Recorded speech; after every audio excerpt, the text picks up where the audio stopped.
Check 1 2, check 1 2. I cannot see my mixer. Where is the mixer? Mixer's right there. Alright, hold up a sec. Just had to adjust the mic a little bit. Mic position anyway. And everything seems alright. So I guess we'll get started. Hey everyone, my name is Ruka and welcome to the stream. We are continuing our playthrough of Coffee Talk this time around, and I just noticed the game window has it. What do you call this? The abbreviation for the game apparently is CTHB: Coffee Talk, Hibiscus, and Butterflies. But when I was like going through my windows and stuff, it's like, what the heck is a CTHB thing? It didn't occur to me it would be this game. Then again, didn't really. I'm not really in the thinking mood right now. I'm very tired. I'm very tired. Despite taking a day off in between, it's just, I don't know. It's been hot, and the heat kind of saps you. And I wish it was raining over here like it is in the game. That would have been nice, like last week, but anyway, we're not getting that this time. Let me see. We good otherwise. Hey Salty, welcome. Just getting started here. As soon as I started the game, this is basically where we ended up. I think I might have to shrink myself again if I remember what we did last time. So I'm gonna go and, well, I'm not gonna do that just yet. I guess let's do a quick recap of what happened before. So last time that we did this, we met some people from the previous game and met some new people who weren't there in the previous game. I think obvious enough. Honestly, there's like so many different storylines depending on who you talk to around here. It's kind of hard to catch all that up. Overall storyline, I don't think there is one. I don't think there is one. We just receive people. It's been raining non-stop the past few days. It hasn't let up once. Surprised it hasn't flooded. But it'd be Seattle, and Seattle is apparently super rainy also. I don't know. I need a stretch. I need a stretch. I probably should have stretched before stream. Instead, what I did was game, and game some more, mainly to deplete my stamina in pretty much everything that I've been running. Like, we did Convallaria a couple of days ago, right? And as polished and good as that is, holy crap, there is no actual sweep system. And the sweep system is like 2 chapters away. And apparently the sweep system is more like a, I don't know, send commissions, send people on commissions kind of thing. And it is extremely bad for me schedule-wise to work with it. So, well, we'll see. That the main point is the story and I guess the gameplay also in that particular game. So we'll see how long I keep up with it. If it's anything like Limbus, though, I'm gonna have to think twice on how long I do it. But it also doesn't help that the stamina system, I think it's, what is it? Let me double check here. I don't think the stamina cap increases. It does not. And if you go all the way from 0, it's like 16 hours, I think, from 0 to max. And that's like, it's probably not too bad, but when you're trying to zero it out and not have to think about it for the next 24 hours, kind of like Princess Connect and Blue Archive, you can't exactly do that. And you can't exactly do that also when you keep leveling up every so often. So I still gotta figure this out, but slowly trying to unlock stuff in that game. Hey GNG, welcome. How's it going? I was trying to do a recap on this game, but when I think about it, there's actually no recap to do because there's so many different people with their own different stories. It's kind of hard to do a recap. Suffice to say, we still have some systems that are the same from last time. We have our recipe pad. We unlock recipes by mixing random stuff and then figure out what works and what doesn't work. That's the same from the previous game. What is different from the previous game is now we have stuff to keep track of and who to give these things to, and I kind of forgot on whose items are which. Someone's apartment key card. Who did this go to? I think this one's from the MIB person. I gotta give this to the aliens. The lighter, I think this one goes to the police officer. And this one, I might go to Myrtle, the orc lady. Gonna have to remember all that. It makes you feel better about your day. I haven't rested since 5 a.m.? What? I mean, I know some contractors get up really early, but holy crap, that is early. I'm still asleep at 5 a.m. I don't wake up typically until sometimes 6 o'clock, sometimes 6:30, but between 6:30 and 6:45, that's usually my wake up time because I can't stay up. I can't sleep in longer than that most days. Mostly lurking, but alright. Probably have to leave in an hour. Okay. Alright. Well, thanks for dropping by at the very least. And let's go and get started here because I want to cover as much ground as possible. And we only have so much time to go through this. Alright. Shrank myself and let's try to figure out what the heck is going on this day. First things first, let's look at our Facebook stuff. Supermodel. Oh wait. Oh yeah. Hyde is a vampire from the previous game, and apparently he's also a model. Okay. Right. He's had several different jobs, but I guess model was his most recent one. Who else do we got here? Rachel, the cat girl.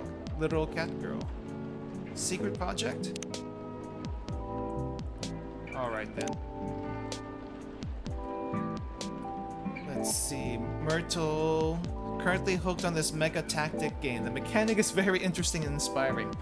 Well, mega tactic we did not start, but we did start a tactical RPG recently, so I guess we're kind of on the same page as Myrtle here. Are you available like this Sunday at Mr. M. Lloyd Fayweather? Who the heck is M. Lloyd Fayweather? Is that supposed to be Floyd Mayweather kind of person? Is he a boxer or something? I feel like that's a boxer. Not even done with your day's job. Probably gonna be here for a few more hours. Oof. Good luck. Good luck. I feel like this is finally the right time in my career to either write a book or challenge a professional boxer. Oh, that's that's how it got there. Got you. I don't encourage non-professionals to challenge a professional boxer. That would just end up with you getting hurt. Just saying. Georgie the cop. So I was in a vegan restaurant and a woman said that she knew me, which is weird because I've never met a herbivore. I don't know if there's a joke there. I don't know if there's a joke there, but okay. We'll just say, yep, that seems weird. Alright. Oh no, what's happening today?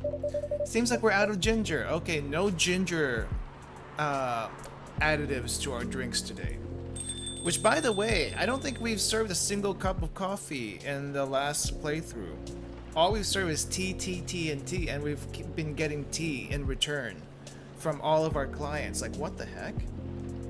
Where's the coffee? This is called Coffee Talk. Like, the shop is literally called Coffee Talk. Where is the coffee? Who's here? It's Hyde! Mr. Hyde, welcome! Hello. It's nice to see you again. How are you? Well, I'm just here. How about you? You seem a little preoccupied. No, not really. I'm tired, not preoccupied. So if I seem out of it, that's probably why. Right, sorry about that. I just learned we're out of ginger. Oh. I made a mistake on the weekly order sheet. And the remaining roots I have are no longer fit for consumption. Tut. Sounds like a rookie mistake. Yeah, after doing this for 3 years, I mean, you make mistakes here and there still. I know, I'm ashamed. Our storage system is having problems because of the recent power surges. Alas, I'll stock up at the farmer's market tomorrow, if they're even open in this rain. Sounds like a plan.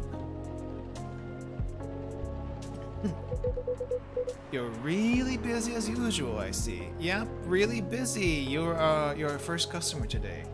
How'd you figure that? Yes, well, nothing wrong with a slow day or two from time to time, or, you know, every freaking day. Although it's been quite a week, if I do say so myself. Oh. Well, I'm listening. Pardon? I thought... Wait, why am I the one talking to you? Why am I the one spilling my tea to you? You're weak. Tell me about it. Oh, okay. Not even sure where to start. Try anywhere. After all, there's no way for me to correct an unheard story, am I right? Right. Ooh, that's a nasty thunderstorm outside. Well, the most notable problem recently would be these severe thunderstorms. Sometimes they cause our powers to short out, which messes with the machines. So in case it happens again, my apologies. I see. Warning duly noted.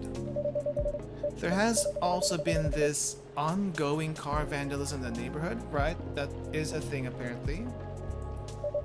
Apparently there's a serial deflator of tires on the loose. Serial deflator of tires. Don't think I've heard that phrasing before. Officer Georgie was the one who informed me about it. We've also got a lot of new customers, like maybe this one that just came in. And I think that's about it. Sounds eventful, even if it's not terribly riveting. Now, regarding the car vandalism you spoke about. Well, I drove here. To what extent should I be concerned about it? No idea. I don't think anyone who's been at the shop got vandalized. It's usually been elsewhere. I wish you can inform me with confidence. Wait, what do we got here? Did someone just post something? Lavor es ses avor et etoile. I do not speak French. I do not know what this means. What does the French mean?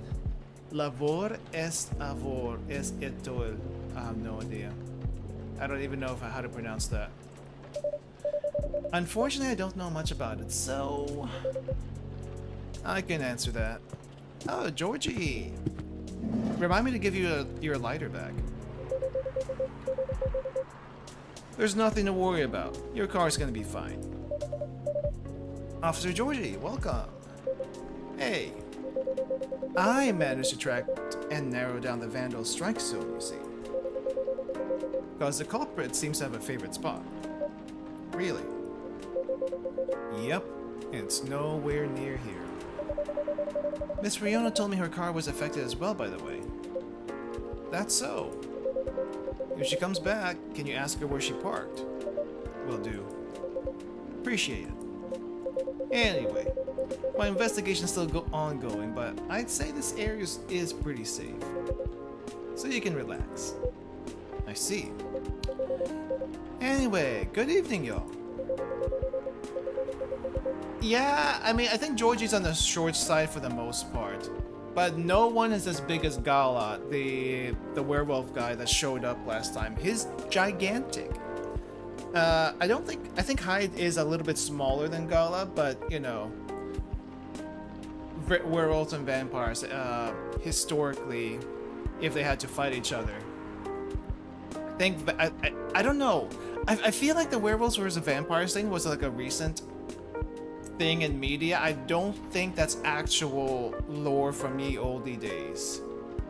Correct me if I'm wrong. I feel like that may have started with Van Helsing or something. I don't know.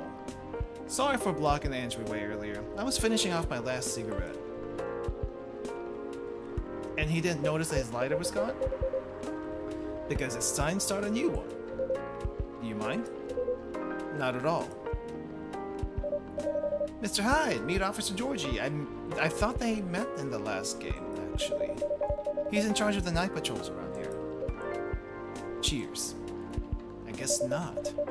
Officer Georgie, meet Mr. Hyde. Our occasional guest from Los Angeles. Right! He doesn't live around here, apparently. He only comes here every so often. A friend of Mr. Gallo. Oh. The big hospital guy.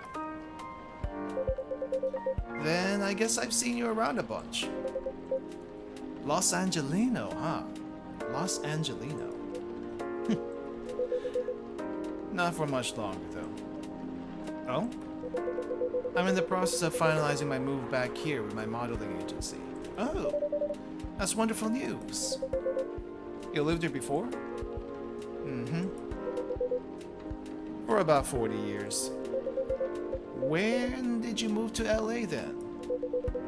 Around 20 years ago. Right. I don't think he's picked up yet that he's a vampire.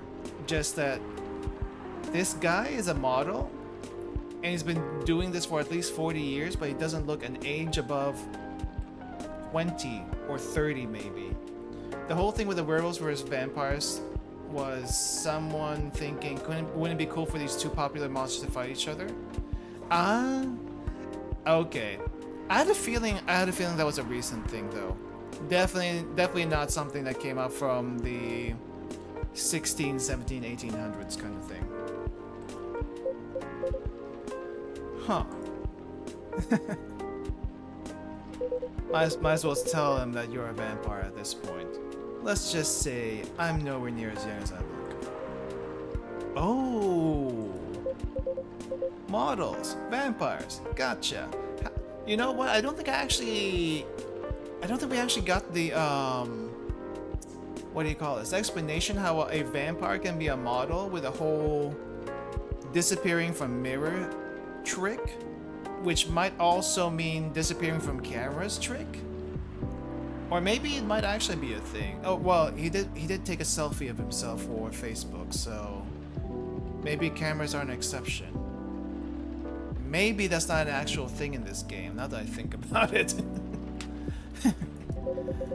Then as a native Seattleite, let me be the first to welcome you back. We got smog and dour skies, but at least our coffee is second to none. Right? I'll let you be the one to judge that. Thanks for the warm welcome. Then, have you moved in already, or not yet? Preparations still need to be made at the property you've chosen. I wouldn't even think of packing until it's halfway done. Makes sense. That being said, I'll be here to oversee the construction for a while. Construction? He's building a house. If you ever need help, let me know. Can't do much by myself, but I can find a few guys who can. Although it won't be necessary, I appreciate the gesture. It's funny. What is? Quite frankly, the police force and I have something of a contentious relationship in the past. Wait, what did he do before? That might get in trouble with the police. I forgot already. Uh-oh. Was it a slap on the wrist and let's call it a day type of thing? Or the catch you, catch me kind? Plead the fifth. All I can say is, live long enough, you'll try everything. Those are bygone years, of course. Are you sure? Maybe he used to be a mob boss or something in 100 years back. So, does anyone want something to drink? Would be nice to get something, naturally. Oh, I guess they both answer at the same time. You first. After you. Well, a public servant should put the citizens first. So after you. How idealistic. But I insist. After all, I'm still considering my options. Well then, in that case... What's going on here? You found that on Rumbler. Sure. Right. What will be, officer? Please tell me you're gonna be our first coffee person today. Just give me something nice. Are you alright? Not that great, honestly. What happened? Never mind that for now. I got a question for you. Did you, by chance, see a lighter lying around? Yeah. Oh. Yes, I did. I have it with me. Ew, that's a relief. Okay, listen carefully. I need you to take this very, very seriously. Oh, okay. I need that lighter back. Okay? Okay, I mean, I was gonna give it back to you anyway. I mean it. I need it back. Or the streak of bad luck won't end. Pardon? Just talking to myself. Okay, yeah, okay, I understand. Appreciate it. Would you like anything to drink? Just black coffee for me, please. But lightly sweetened. Black coffee lightly sweetened. Is that a thing I can make? Cafe latte, espresso, espresso. Maybe we do 2 coffees and a sugar? 2 coffees and a honey? 2 coffees and a honey, is that a thing?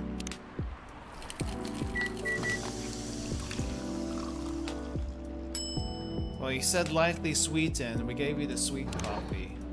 Here's your lighter back. I don't think I've ever actually seen a honeycomb straight in a cup of coffee. Can you even eat honeycombs, now that I think about it? Is that edible?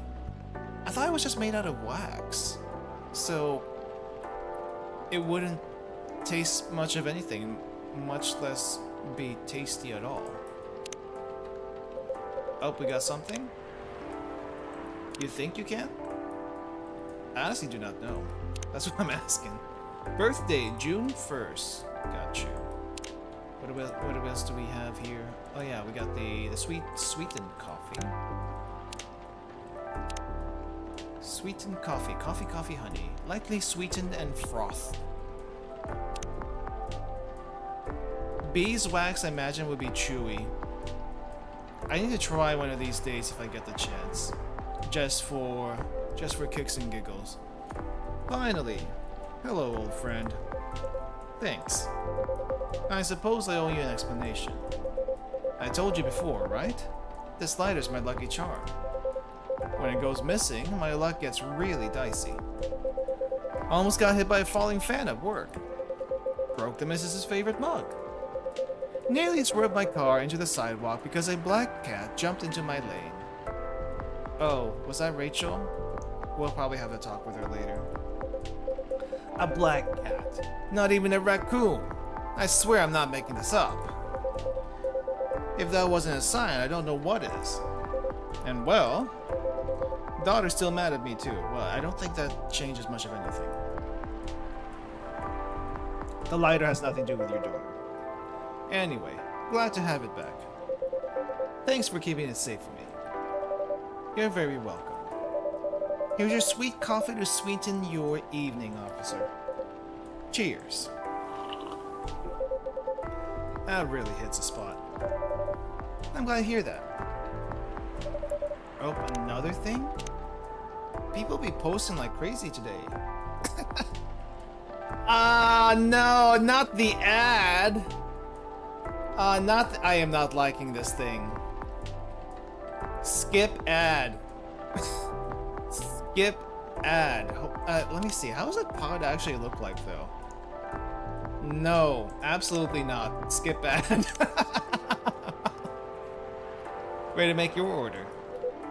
Not quite. Do you have any suggestions? We have a couple of new teas if you're interested. Oh. They're butterfly pea and hibiscus flowers, hence the hibiscus and butterfly in the title. Oh, I just got that. Hibiscus, huh? Not an ingredient that's easily palatable when used in a hot beverage. Perfect. Make me something with it. Are you sure? We are missing some ingredients tonight. Do you have any specifics in mind? I'll let you choose for me. Just make it red and... who knows? Maybe it can be my new blood wine. Blood wine?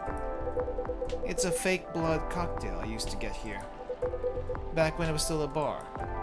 Ah, I see. I don't think we ever made anything like that for him last time. Make me a bold red drink. I'd like to see what you can come up with. Bold red drink. Alright, how about we do hibiscus, and a little bit of cinnamon. What's that gonna get us? Cinnamon hibiscus. Trash it. How about hibiscus and double the cinnamon?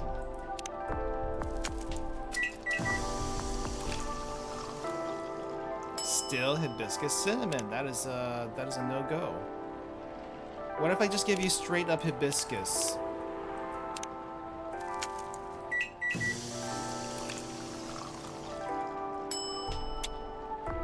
It's red.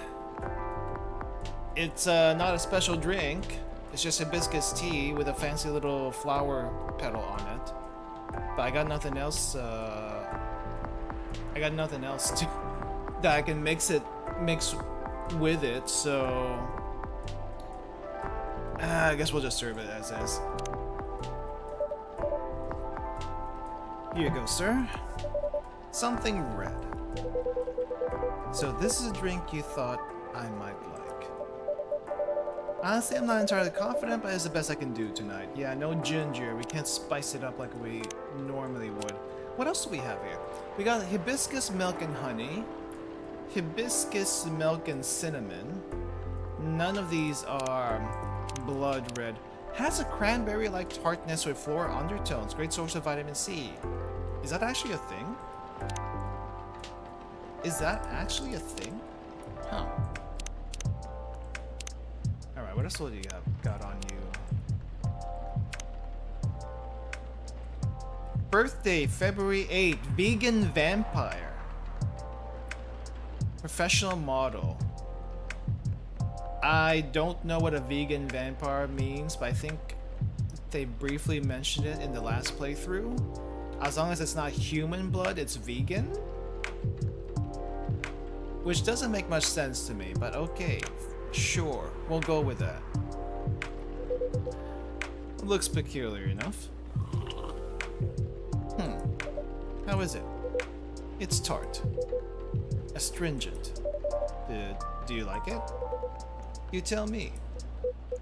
And I was looking forward to it. Sorry that isn't what you expected, but I did unlock something for your Facebook profile, so I'm guessing it's okay for today? Well, you did what I asked, so no need for apologies. Next time, could you try making me something that doesn't taste like hay juice? It needs some boldness. I did try to put cinnamon, but the cinnamon gave me nothing. So you're gonna have to excuse that for this time around. Something that can leave a mark in me. There's only one hibiscus drink that I have enjoyed. I'm curious to see if you can come close. Something with ginger?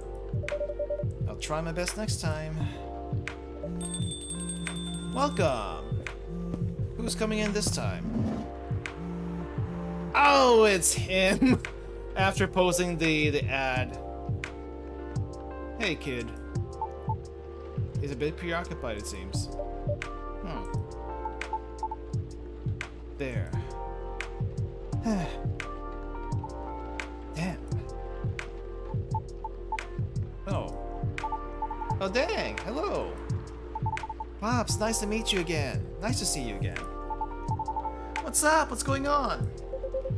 What's going on with you? Me? Oh, well, nothing. Nothing much. You know what? Let me move over there. Be a little closer to you guys. There we go. Now, definitely these two have never met before. Hyde and Lucas. Sorry about earlier. I was, preoccupied. Yeah, we could tell. No problem. Is everything okay? Yeah, of course. It's always alright. Always. Doesn't seem alright. You're hiding something, but that's not my place to pry. Cause I'm a very lucky dude. Speaking of luck, did the lady ever come back? Miss Riona? Yeah, she did. Really? Did you manage to give her my stuff? I did. I gave her your written contact info. Okay, cool. She didn't throw it away, did she? As far as I know, I don't think so, at least not in the shop.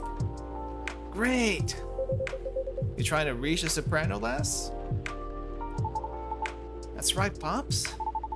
Still feel uneasy about how that day went. So I just want to apologize to her, or something, you know?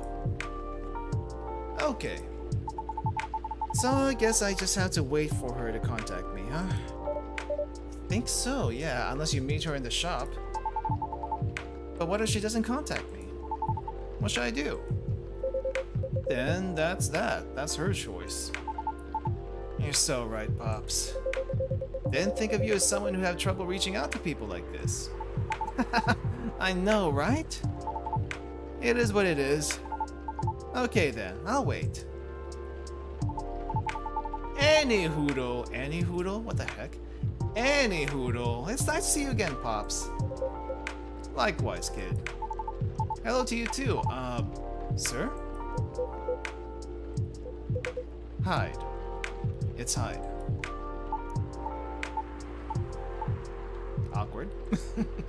Wait, so you're really that Hyde? Oh wait, he knows. Well, I guess he's popular enough as a model that he would be recognizable. The supermodel Hyde? A big shot, eh? Aw man, oh boy! I never thought I'd randomly see you in a place like this. No offense to you. Well, I follow your socials, man. Big fan. Especially love that Timeless series you did for Boundless. That's an old one. Boundless. It was a lifestyle magazine, no longer in print. Because everything is online these days. What was the series about? It was a photo series I modeled for. A bit of an avant-garde shoot. They were originally set to be displayed in a time travel themed showcase. Time travel themed. Alas, the exhibition fell through. So they were rethemed and put in the magazine instead. Yeah, those were awesome. I like how the series showed peak fashion. Wait, I liked how the series showed peak fashion through the times. Yeah, the designs were so contemporary. Timeless, even. Pun intended. I'd love to see that. Wait, let me show you a couple of pics from it. Oh yeah? Timeless? Question mark? I suppose. It looks great there, colors or not. Black and white photo. Oh wow. You looked amazing, Mr. Hyde. Still do. Wow. Well, he is confident in his looks, I guess. Of course. It was so cool. It inspired me to find my own style, too. I'm partial to the 80s inspired look myself. Really? I can't tell. You look more like a 90s or early 2000s kind of person. It's my jacket collection. Glad it helped. I did enjoy experiencing some of those times again. Even if only in garment form. Even if I was left with a melancholy feeling. But I digress. Would you like to order anything? Yeah, since you're here and all. Oh yeah, of course. Oh, by the way, is pure matcha supposed to make you feel woozy? I don't know. I don't think so. Pardon? I tried drinking some before lunch a couple of days ago. I felt a tad nauseous. Maybe... Okay. A thing with matcha is if you put too much matcha powder in if you put too much matcha powder, it's way too bitter. And yeah, maybe you would feel a bit nauseous, but I don't think it's supposed to make you like woozy or anything. Did you have breakfast? Nope. It's really strong tea, so it still shouldn't be consumed on an empty stomach. That's probably the other thing. That was the main takeaway from our conversation, wasn't it? Duly noted. Thanks. Then can I get a pumpkin latte? I don't think we have pumpkins around here. Sorry, we don't have that here. For real? You know you don't need pumpkin to make it, right? No, we just need pumpkin spice, honestly. Oh, I've heard that before. Yep, but I have an open mind. I just don't want anything plain tonight. How about making me something based off pumpkin latte with what you have? Pumpkin latte, so what, that is coffee? And a little bit of milk and a little bit of cinnamon. We don't have the fourth ingredient, but this might be the thing. Imagine not knowing what a latte is. So it's like, what the heck, or like what a pumpkin latte is, especially if you live in a place where you don't get served that fancy drinks. And I've never had, wait, I have had a pumpkin latte once. Now that I think about it, a very long time ago. It was all right. It tasted more frothy than anything, but it must be so confusing for some people though. Like, what the heck is a latte? I don't even know. It's just milk and coffee. But how much milk to the coffee? Actually, how much milk to coffee would you normally put? Is it like a 1-to-1? Just a little bit of coffee? How much milk makes it a latte? These questions I never actually asked because I don't drink coffee. But kind of curious. Cinnamon latte, will this work? A cinnamon latte, warm, sweet, just for you. Will this work? I guess it did if we got a thing here. Yep, that works for him. Actual fun, police. Da, da, da, da. On a short break to refresh and wreak havoc on return. Post your wrecks on my channel or my sub. Did he post anything else? Nope. It's kind of funny. We have served 2 coffees in one night. I think that's a record so far. Cinnamon latte. Sounds good.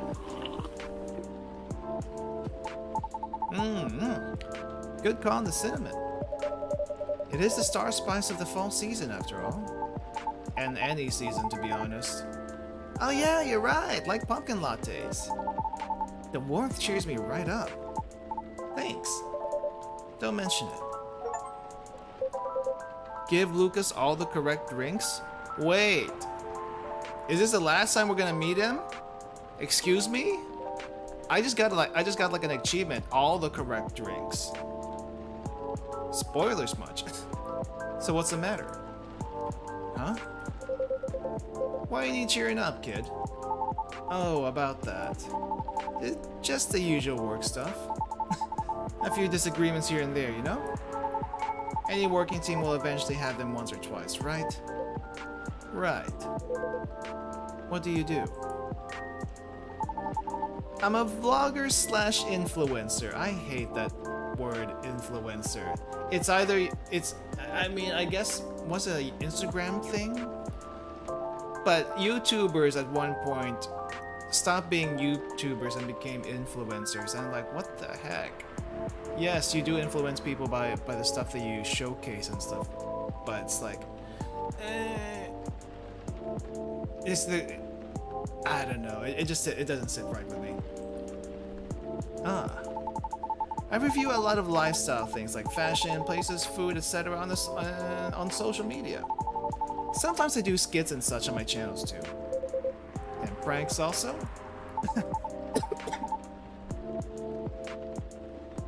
Ugh. Went down the wrong pipe there. A sec. No, Pops. No way. Real talk though, I actually hate pranks. I didn't say it before, but I hate them. A lot. Is that so? I just think they're the lowest form of entertainment. Kind of like review channels, right? Just cheap thrills at the expense of others. Right. But yeah, getting off topic here. Sorry. So you're essentially the creator and the host of your show. What does your team do? My team helps me edit, secure sponsors, and massively boost the production quality. They're great. I owe them lots. Do you think you're doing well? Yeah, I mean, I think so. We get by pretty well. I currently reside in LA. For real? I did too before I moved here. Why'd you move? Why'd I move? I mean, cause I hated it there? Not to crap on where you live, sir. I just think LA is not for me. LA is, I haven't been to LA much, but it seems like a busy place. No offense taken. Why did you hate it there? It's a long and stupid story. Trust me, you don't want to hear it. Anyway, sorry for the tangent. You were saying? I've been noticing an influx of newcomers there. They're loud, young, and brazen. Just like you. Yeah? The fact you're able to make something for yourself out of such mundane nonsense. I'd say you're doing pretty well. So what's the issue? Well, I've talked about my channel situation here before, right? Yeah, but he hasn't heard about it. Yeah, you said your views were dwindling. Calling it dwindling might be a bit overkill, but yeah. That's why my team and I are trying to figure out what to do. Trying to keep the show fresh, you know? Truthfully though, I've been wanting to change the show's direction for a while now. I think he did mention that last time. I even promised myself last year. Once I got a certain number of viewers, I was going to just do it. Was? Well, I've always wanted to do a talent showcase segment, you know? So I could help elevate others like me. Others like you? Yeah. Like the soprano lady from before. Like those dwarf actors and actresses in TV shows. We all kind of have something in common. Do you know what it is? I'll make it easier for you. Think about satyrs, for example. When you hear about us, what's the first thing that comes to your mind? Satyrs. I can't say I'm too familiar with them. The only thing I know is from the Greek myths, right? They're a bunch of drunks, party animals, and basically get into a bunch of orgies from what I understand. Other than that, I don't know much about them, to be honest. Don't think too hard now. Just say anything off the top of your head. How about you, Pops? Sir? Probably partying, recklessness, alcoholism, or a joke, right? I think we're roughly around the same ballpark. Is that what you think? Nope, but that's what most of society thinks. In the same way society views Lady Riona as bad luck personified. All just because she happens to be a banshee. Besides, society is awful at judging people. The immediate trust they have for those who have money, compared to those who had to start from zero. You know what I mean? I get it, you know? Etiquette, social cues and awareness, and that sort of thing. What nurtures you when growing up reflects these things. That's what most people like to assume anyway. And like, I get it. Nobody has any time to learn about everybody. So we go by impressions. But as someone who started from zero and now, the difference in how people treat me is so damn stark. So damn stark that it doesn't even feel all that great, you know? Of course, yeah, I can imagine. So yeah, I wanted to carve a space in my work. A place where I could give exposure to those who might not get it otherwise. Then, once again, I ask you, what is the issue? My team thinks my segment idea is too risky. Don't fix what's not broken, they said. They just want me to improve what I've been doing. And do you agree? They're not wrong. I can see where they're coming from. The risk is real. After all, I'm not responsible only for myself. I've got a whole team depending on me now. That's why I'm trying to find a compromise. At least until we become so big that any slight changes won't affect us as much. Will the world wait for you, though, I wonder? Huh? Will the world wait for you to be ready? Have you ever asked yourself that? I guess you're trying to say just go for it? Sometimes you just gotta go for it. You see, making choices is always a matter of priority. As you grow, your stake increases, along with your responsibilities. As such, your excuses will continue to pile up. But, given the pace at which you're going right now, I see your idealistic dream is unlikely to be realized. However, if it's enough for you to just have good intentions, well, that's another story.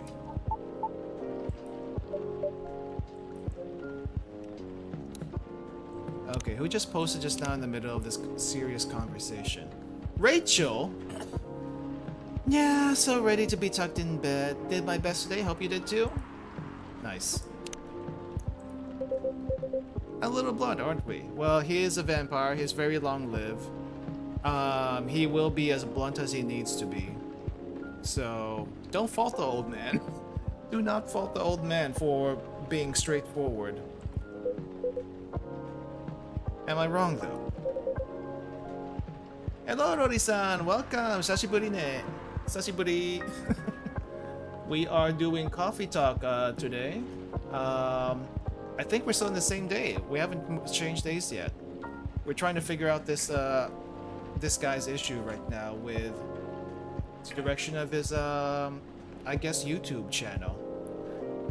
It is a perspective. You know, one of many. I admit, I don't know much about the entertainment biz. But you gotten this far, boy. Because all along, you've been motivated by that specific goal in mind. Ain't that right? Yeah. That's why I wouldn't dismiss his intent so easily. He's... well, you're probably just a bit lost right now. He needs some convincing. From himself. And maybe a little support from other people too. Do you think I should have been gentler then?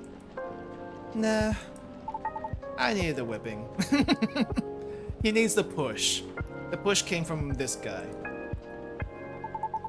Those words were hard to swallow, but I needed to hear them. Are you okay? Uh-huh. Well, there's a lot I need to think about. So, I should go. Nice seeing you, Pops.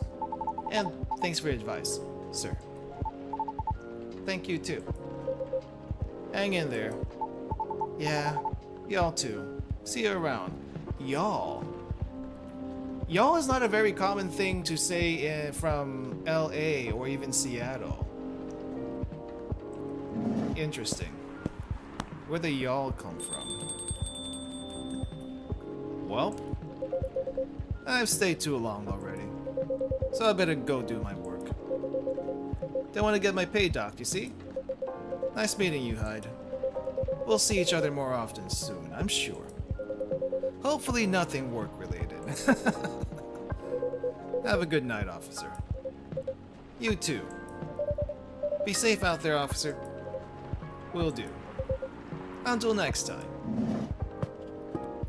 Well, no gala tonight. Did you even tell me you were in town? I suppose I should leave as well. I'll be back before long, though. Please do. Hmm? Is there something wrong? Looks like the officer forgot his lighter again. Oh, frickin' A! Pops, why did you forget your lighter again? It seems our officer accidentally drops it again.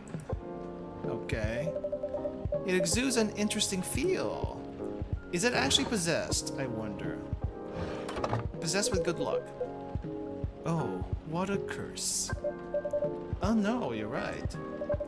I'll keep it for him. Thank you. Alright then. Have a good evening yourself. Safe trip out there, Mr. Hyde.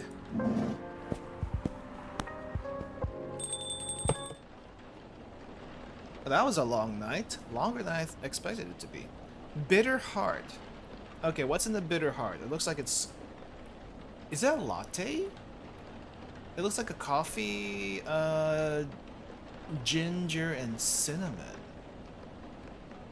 But if it's bitter, that might be coffee? Someone's gotta try all these different coffee and tea mixes from the game and see if they're actually any good in real life. Because I haven't seen them before. And I don't drink coffee.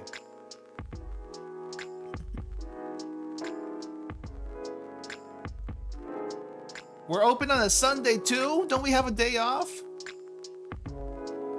Okay, what's on the news? Oh, that's Gala over here. What's he doing on the paper? Inomimi and werewolves may share common ancestry, archaeologists say. Might not actually be Gala, it might be a different werewolf. But I saw the bandage, so I thought it was Gala for a second. May share common ancestry, cats and dogs? How? Humans? Lionfish invasion decrease, a successful trial. Oh yeah, they were doing the... What was it? The seaweed thing earlier? I guess that kind of worked. Well, let's see how it works out. Countries to block foreign entry amidst unknown livestock bacterial infection. Oh, sounds like mad-cow disease. Looks like bad weather again tonight. When has it not been bad weather? This entire time. Okay, it doesn't seem like we... Oh, wait, Bailey is coming tonight. Bailey is coming back today, and it doesn't seem like he's changed much since the first game, at least his profile image. Bad traffic at Yale Street, avoid. I could really use a good cup of tea right now, then drop by, please. Like, let's see. I have tons to think about every day, like how to make your timeline more fun. Like this one, no likey this one. It's sometimes scary how so many things come into factor as you make a decision. It shouldn't be that hard, right? No. It's because there are so many factors that makes it difficult. That's why. That's why. Bad weather, stormy. Actually, it doesn't look like it's actually raining in the background, but there was thunder just a little while ago. Let's hope it doesn't bring bad tidings. I don't know, I think it's a very nice color scheme. Well, I think it's lacking something. Hey, the couple is here. Don't tell me you guys are arguing about stuff again. You? I don't think you changed your wardrobe much since last time. What's up with that, dude? It's too dainty. Dainty. Why would you like that? Red, black, and purple? That wouldn't be the worst. Okay then, why not? But you have to commit to it. No takebacks this time.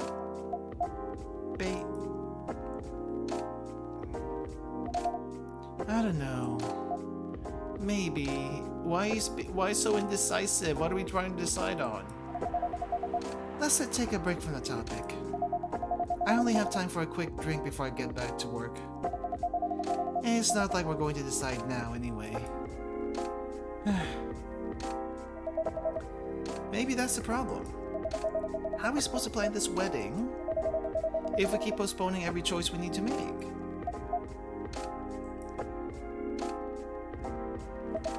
Hey, what do you think? Why are you staring at me so intently? What am I supposed to do?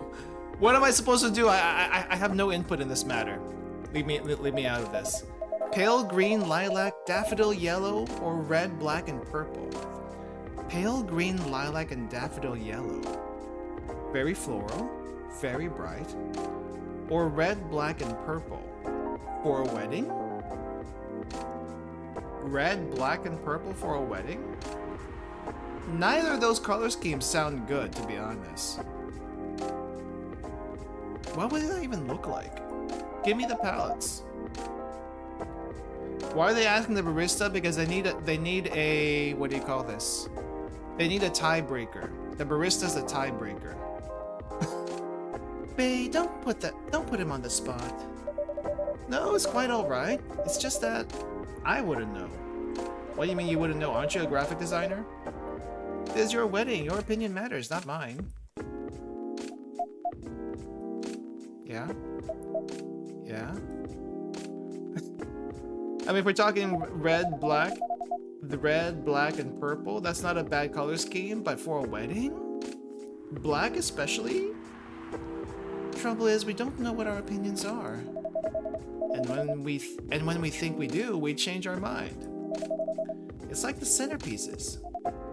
Oh, please, can we not talk about that now? I really thought we agreed on the cute cottagecore ones. Cottagecore? The ones you spotted at Tomodachi. I mean, they were your pick in the first place. They were, but they were too expensive. We have to be realistic. But weddings in general are expensive. Yeah, if you're worried about the cost, just get married at the judge and have a reception. That should do it, right? Especially when you want to have 200 guests. That is a lot of guests. 200? I'm assuming that's none from Bailey's side. That's a low blow. I can't just disinvite my extended family. You can limit it to 50. 50 is probably the upper limit. The key word is extended. Do you even know half these people?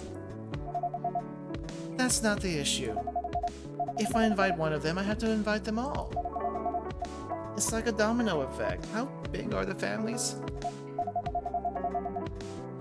Besides, they'll be paying for part of the wedding. I still don't think they should. I can pull my weight. If we have to choose, I'd rather have the beautiful things you like. Even if it means we have fewer guests.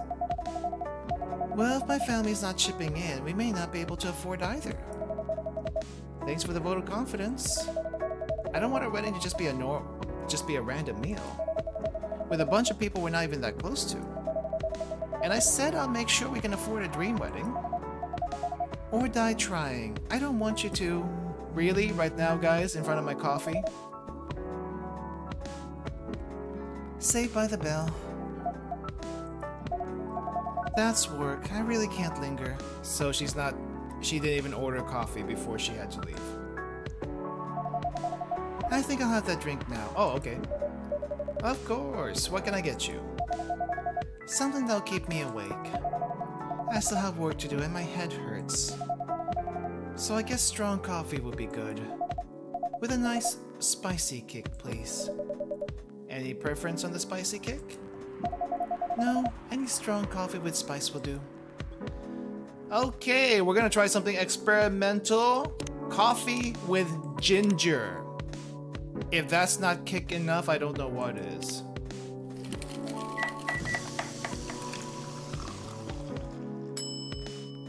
Ajahe to Brook. You said you wanted spicy. You want something with a kick. All right, G&G. Thanks for dropping by. See you later then. Jahe to Brook for the lady. Okay. Friends? Keep the trauma dumping to themselves. I don't think they can. This is a coffee shop. They have to talk. I cannot speak French. I cannot speak French. Wait, this is a copy pasta. What? It's a copy pasta.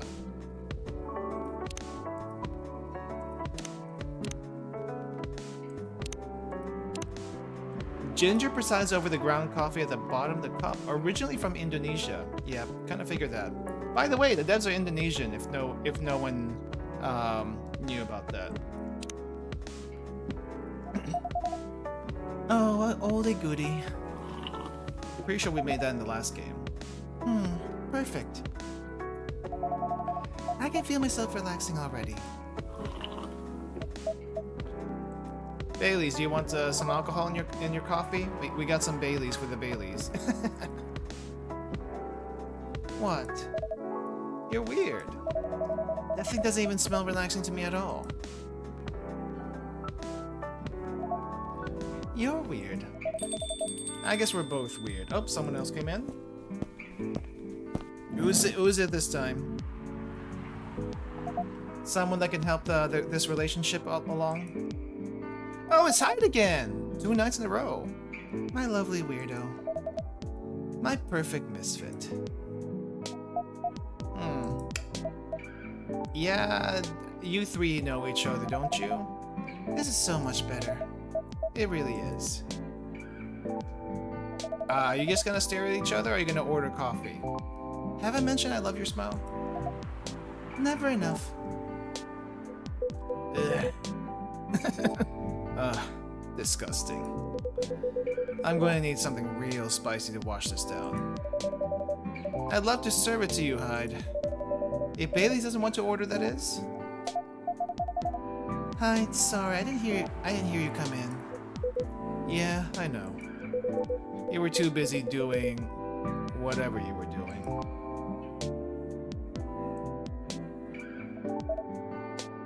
Hey, hi. Go ahead, get yourself a drink. I can wait. I'll stick here for a while anyway, until Lua properly gets off work. Alright then. Did you hear me? Spicy's the name of the game. Any preference in the spice or the base? Nope, just make sure it's got a spicy kick of something, then double it. Spicy kick of something.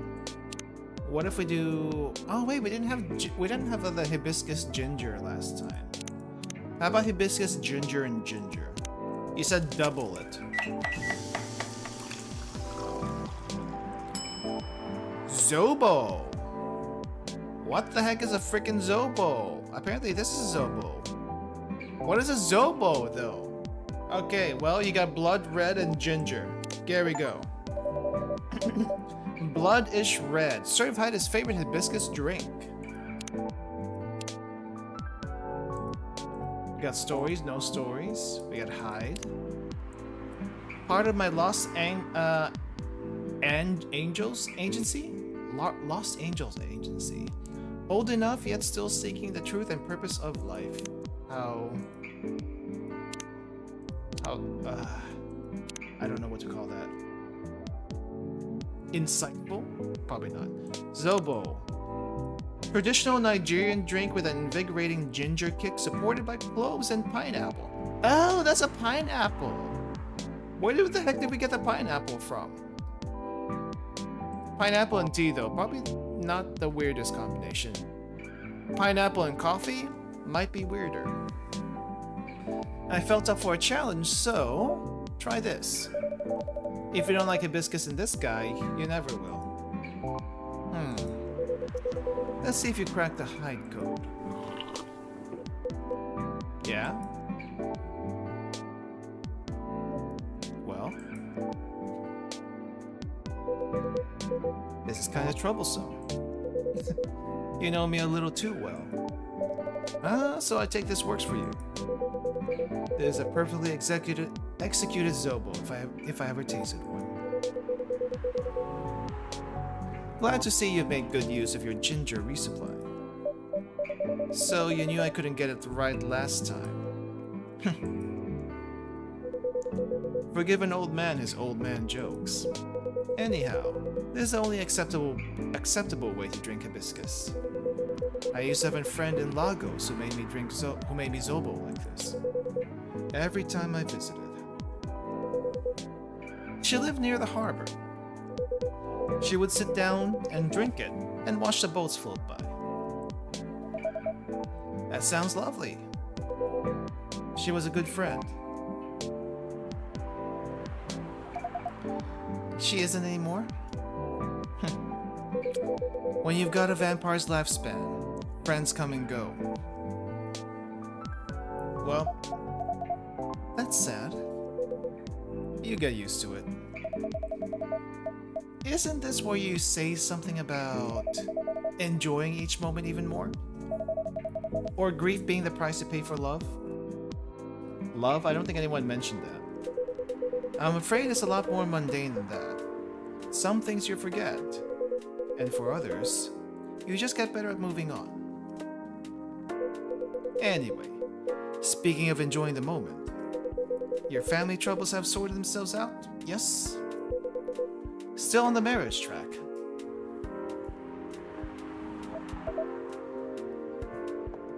Yes, we are. Oh, who posted this time? Rachel, Dad just found a missing photo album of my childhood. I can only wish I can see how cute I am as a kitten. I want to see that. I want to see that. Sounds cute. Yeah, we are. We definitely are. Not getting too bored. Not really. Turns out, planning a wedding is, well, suitably entertaining. That's one way of putting it. Can't wait to be at the marriage stage of it, to be honest. Could you sound any less enthusiastic? Hey. Here they go again. Good to see some things don't change. Well, maybe they should change a little bit. I don't know. Okay, no rain, but there is thunder. There is a thunderstorm. And such a dramatic backdrop, too. You should try serving popcorn. Popcorn with coffee and tea? I guess we gotta make some caramel corn that works better than regular popcorn. I'd be more enthusiastic if we didn't fight about it every single time.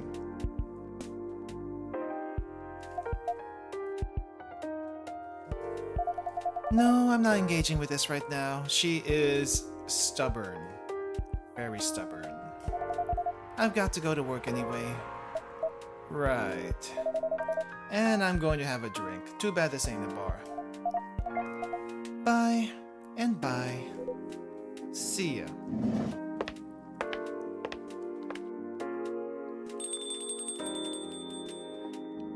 Well, Bailey's what we're gonna have tonight. What can I make for you, Mr. Bailey's? I think something warm, sweet, comforting, please. A hot chocolate, perhaps. Yes, hot chocolate with honey and milk would do. Hot chocolate. I think that's the first hot chocolate today. Honey and milk. Let's go.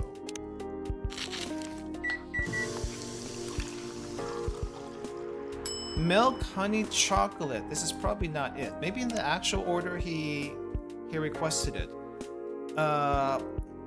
Chocolate, honey, and a little bit of milk? In that order?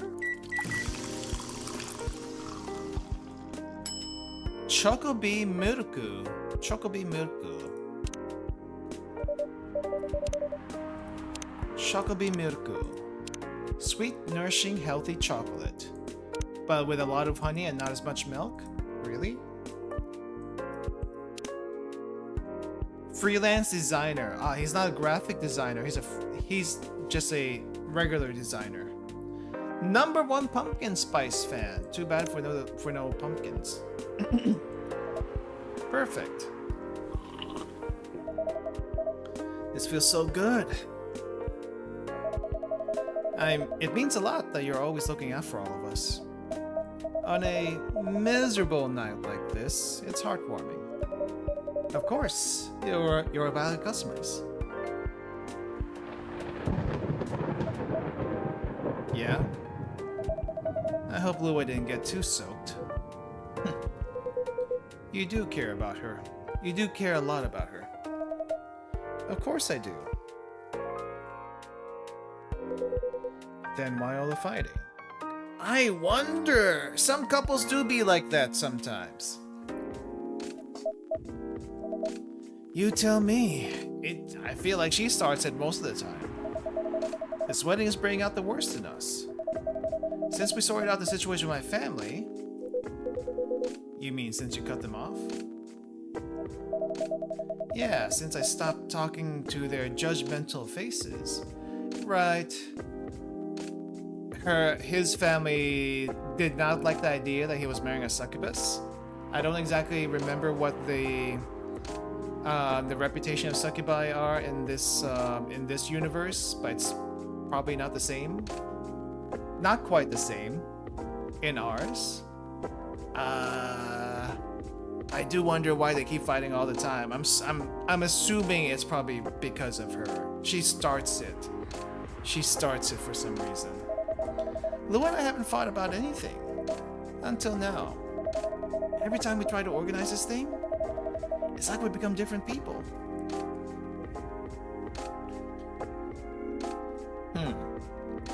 Maybe you have some wisdom from that thousands of years of life. Let me ask you something. Go ahead.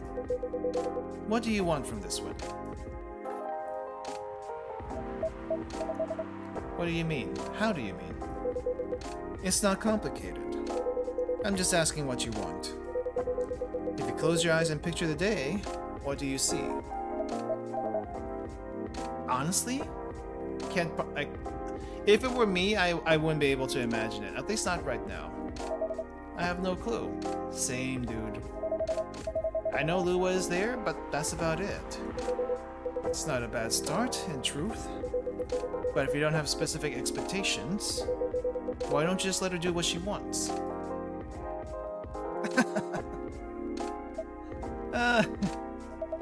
You make it sound so easy. I want her to have what she wants. That's exactly what I've been trying to achieve. I've been picking on everything she's liking on Tomodachi. Every wedding picture she's pinning online. all the places she finds cool, all the fashion designers she follows. She deserves to have all that, to have a special day. But she's not satisfied about something? But every time I make a suggestion, she won't hear of it. She says it's too much, too expensive, too this, too that. Is it too much, too expensive? That's not the point. I don't want her to have a shabby wedding. Just because I'm estranged from my family. I want her to have what she wants. I want her to have what she wants, what she deserves. A proper princess wedding. You're a remarkably presumptuous young man. Presumptuous how? Mr. Hyde, could you spell it out for me? Because I have no idea. No, that's alright. I know Hyde helped Lua back in the day. If he's got something to say, I want to hear it. Good, because I was going to say it whether you like it or not. You're sitting here going about everything Lua should want. As if you could know what's in someone's heart. Someone else's heart. Even when you love someone. No, especially when you love someone. You should never presume to know what they need. Lua is the only one who can tell what Lua wants. But that's exactly the problem. When I ask her, she always says she doesn't know. Then give her time to figure it out. It's not going to help if you pressure her with 1,000 suggestions a minute. Or if you try to force her into some sort of princess wedding, just to make you feel good about yourself.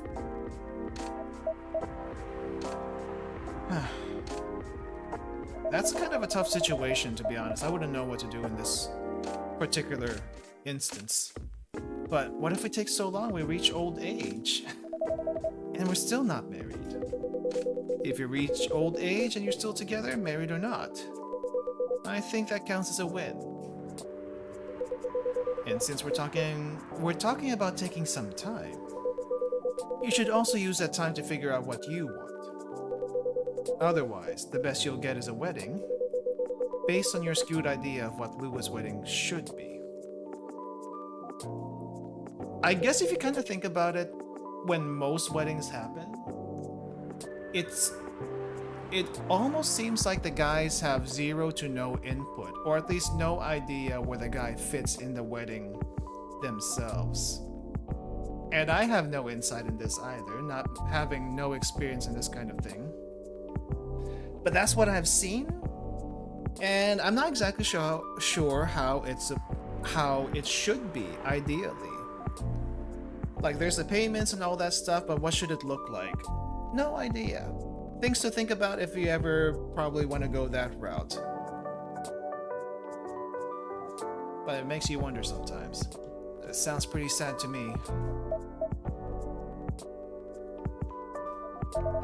Well, that wasn't pleasant to hear. Bailey's. But I wasn't wrong. Give her time and figure out what I want, huh? Sounds so simple.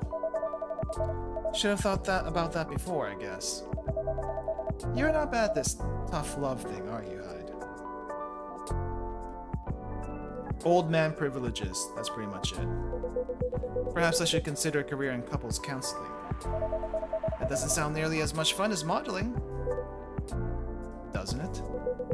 Modeling gets old after a while. I thought you were having a good time in LA. I was. Until I wasn't. Maybe move to Texas, I don't know. Is the East Coast that interesting? I feel like it isn't. Move to Texas, much better over there. I'm moving to Seattle, in fact. I kept my contract with the agency just in case. But there aren't many modeling jobs to be had here. Really? What are you going to do then? Go back to my mafia dwarf buddies, of course. Is he joking? Is he joking? Come on, I'm obviously kidding. I don't know. You did say you were bad with the law before. Are you? Yeah, I wouldn't go back to them. I'd go back to being chased by them. That's a little different.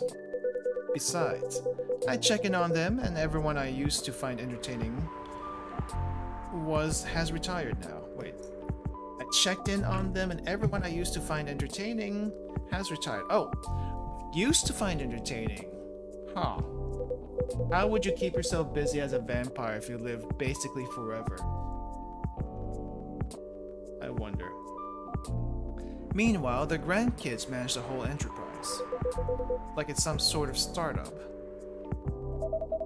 Are we seriously talking about the mafia right now? That's for me to know. And for you to wonder about. Right, Mr. Hyde likes to play a little. Guilty as charged. I can't help it. When I see an earnest face, I have to tease it.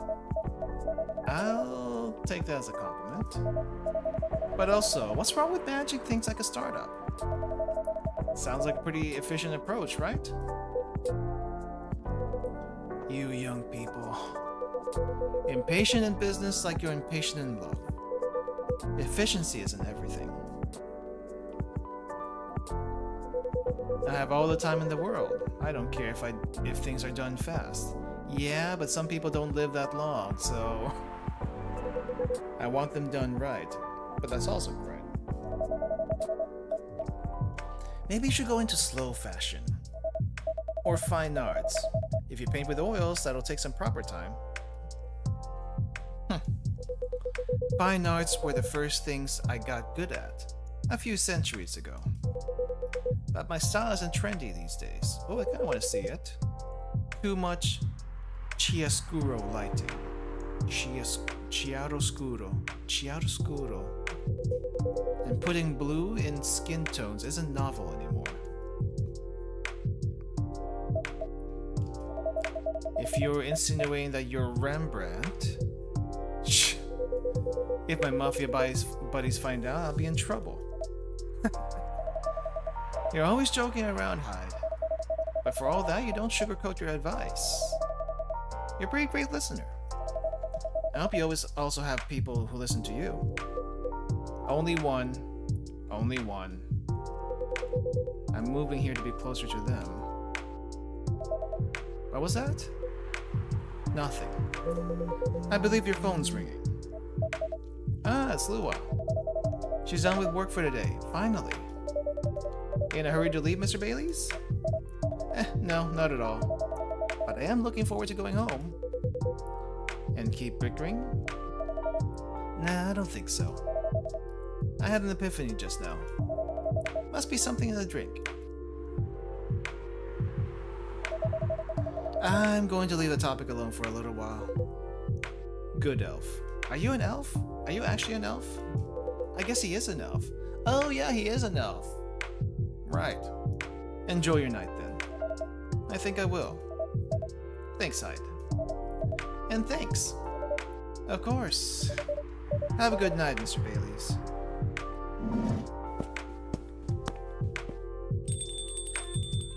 So, you just randomly come into the bar, sensing trouble with people? Because that's what you've been doing recently. Mr. Hyde, what was that about the mafia, modeling, and fine arts? Are you genuinely considering a career change? All I'm considering right now is whether my card got nicked. I know Old Man Georgie said this area is safe, and it's a bit of a pile of junk. But it's a pile of junk with sentimental value. I sense a story. It's quite a story indeed. But I'll make it short, because it's getting pretty late. I got this car many moons ago, back when Gala was my bodyguard. Back when I had been stuck in Seattle for a while, working day in and day out. At some point, I decided I needed a proper break. But, you know Gala. He's a bit of a stickler for the rules. There was no way I could have had a night out in the middle of a big job. Not on his watch. So you slipped his watch? You know me well. Some friends and we decided to get together. I was to provide the ride. They provided the entertainment. I did the usual thing. I waited until Gala was sound asleep. Then I left a pile of pillows under the duvet, hide shape. And I snuck out of the hotel room. There was only one problem. Gala was my chauffeur as well. He had your car keys. He had my car keys. And I wasn't about to poke the bear wolf. So I went to the nearest dealership and got the cheapest car I could find. I only intended to keep it for the night, you see. I'll spare you the details, but my friends and we drove to a lovely spot with a view. With a sort of action which, I admit, might appear ambiguous from the outside. But to me, it was very enjoyable indeed. We were right in the thick of it when suddenly, we heard a tap on the window. Let me guess, that was Gala? The wolf himself. He peers inside. Then he starts banging the door so hard the whole car is shaking. We all just kind of freeze, and then he says, "How dare you kidnap Mr. Hyde?" Opens the door and tosses my dates outside. Dates? Wow. Mr. Hyde, you're not winding me up, are you? Oh, I wish.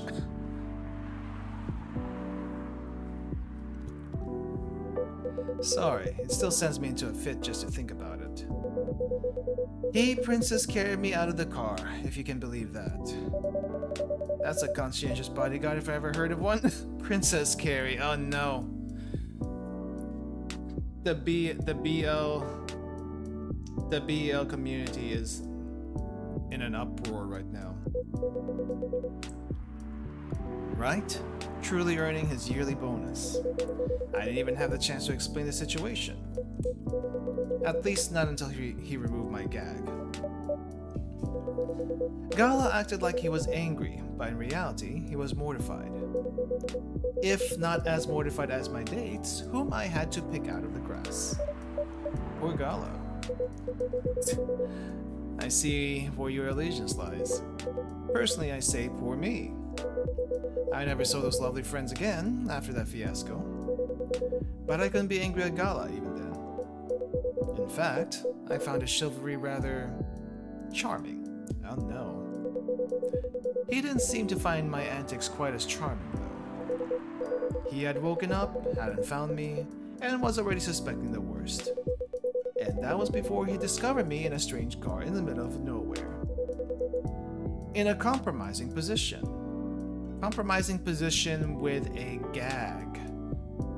I can't even imagine. Don't even want to imagine. But okay, we'll leave it. We'll leave that. We'll leave that image in your head right now. I think he was truly terrified on my account. So he stopped talking to me for a few weeks. That doesn't sound unfair. I suppose it wasn't. He also wouldn't give me my car keys back. I got stuck with this old thing you can see outside. And the worst of it is, if you can believe it, I decided as a grand gesture to chauffeur him around in it. He stopped sulking really quickly after that. I suspect he wasn't a huge fan of my driving. Anyhow, I decided to keep the car in the end for whatever reason. My car collection has had some serious turnover, but this one isn't going anywhere. I must have replaced everything inside it a dozen times over, and it's very banged up. But I guess I've grown fond of it by now. We're both a little stuck in time, this car and I.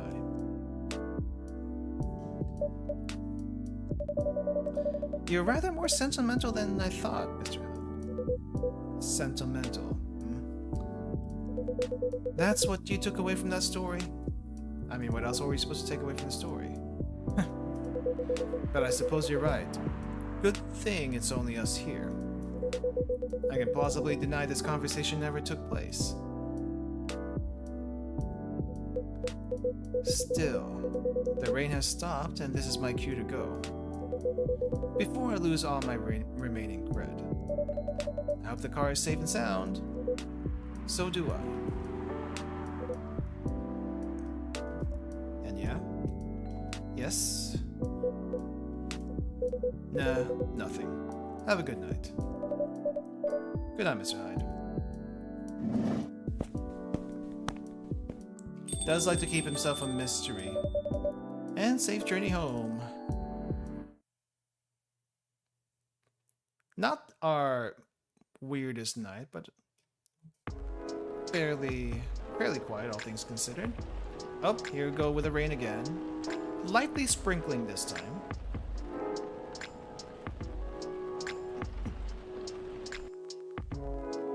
Okay, what's on the news? First wave of visa applications to Europe rejected for failure to include passport signatures. Failure to include passport signatures. Oh yeah, I guess you're supposed to sign your passports. But visa applications? You need visas to go to Europe? From where? The rise and fall of Weirdstein box offices. A brief history. I have no idea what a Weirdstein box office is. Sold out replica astronaut suits experienced an extreme increase in sales. Huh. Does that have anything to do with our aliens, I wonder?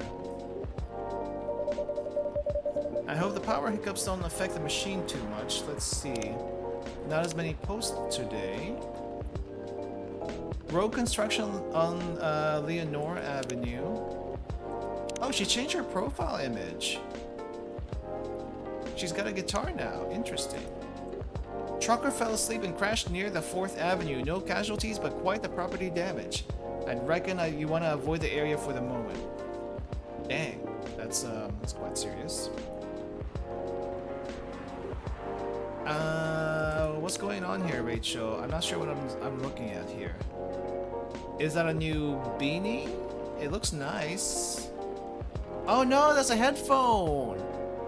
Oh, oh wait, that's a headset. There's a little mic coming out of it. Is she going on a gamer phase or something? I wonder how everyone's doing. Well, ask everyone. Does everything happen for a reason or nah? I'd like to believe everything happens for a reason, whether or not you think the reason is obvious or not. Alright. This is a very slow start, like always.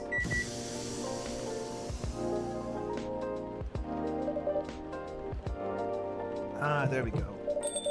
Right in the nick of time.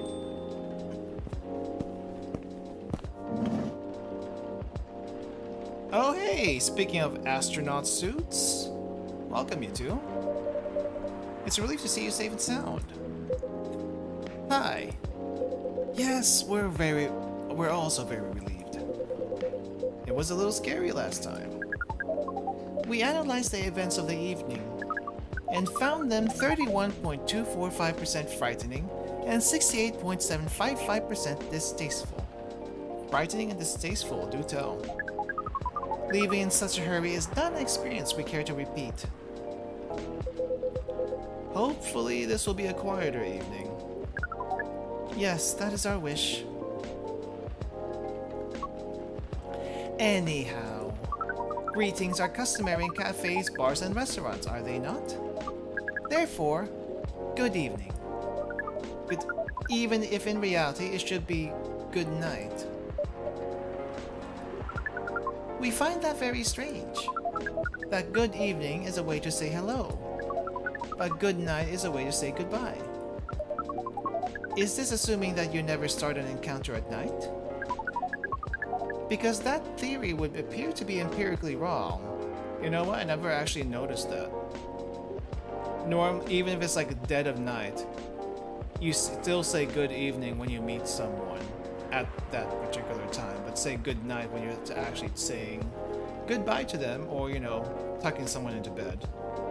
Huh. Never actually thought about that until now.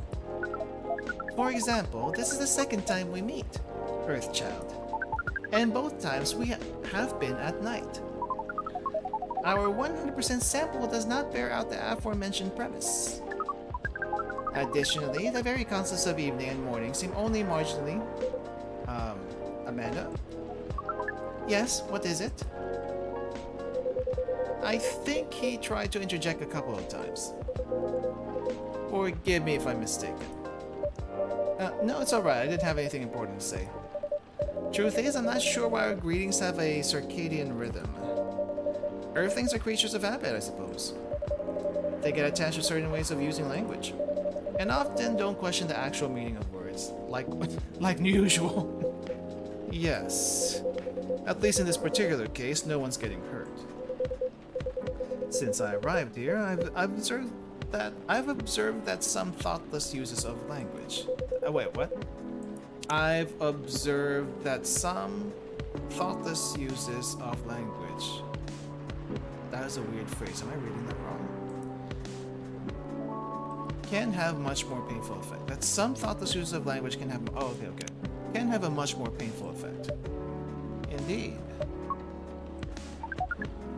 We see and we agree. And we apologize for interrupting you. Don't worry about it. Communicating without a hive connection is rather challenging. Besides, we have been in a somewhat heightened mental state. We have been finding Earth quite curious. Extraordinary, even. We are keen to absorb as much information as we can during our visit here. It seems to us our siblings who previously visited Earth came back with findings of a rather superficial nature. We are excited to gather data that will advance the science of Earth studies.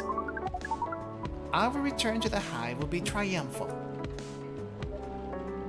Ahem. Of course, we do not do such things for the glory.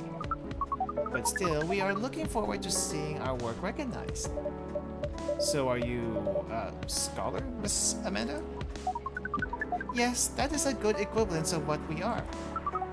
We specialize in data gathering and analysis of poorly charted territories. That sounds very impressive. Oh, DGAPCT is much less impressive than our siblings' mission. DGAPCT. Data gathering and analysis of poorly charted territories. Wow. You made a whole acronym out of that. Really? I mean, I guess it's a mouthful. Silver is an explorer and an adventurer. He is deserving of respect. And his mission to find a prospective partner is of the utmost importance. Still prospective, huh? No progress on that front, I take it? Well, I wouldn't quite say that.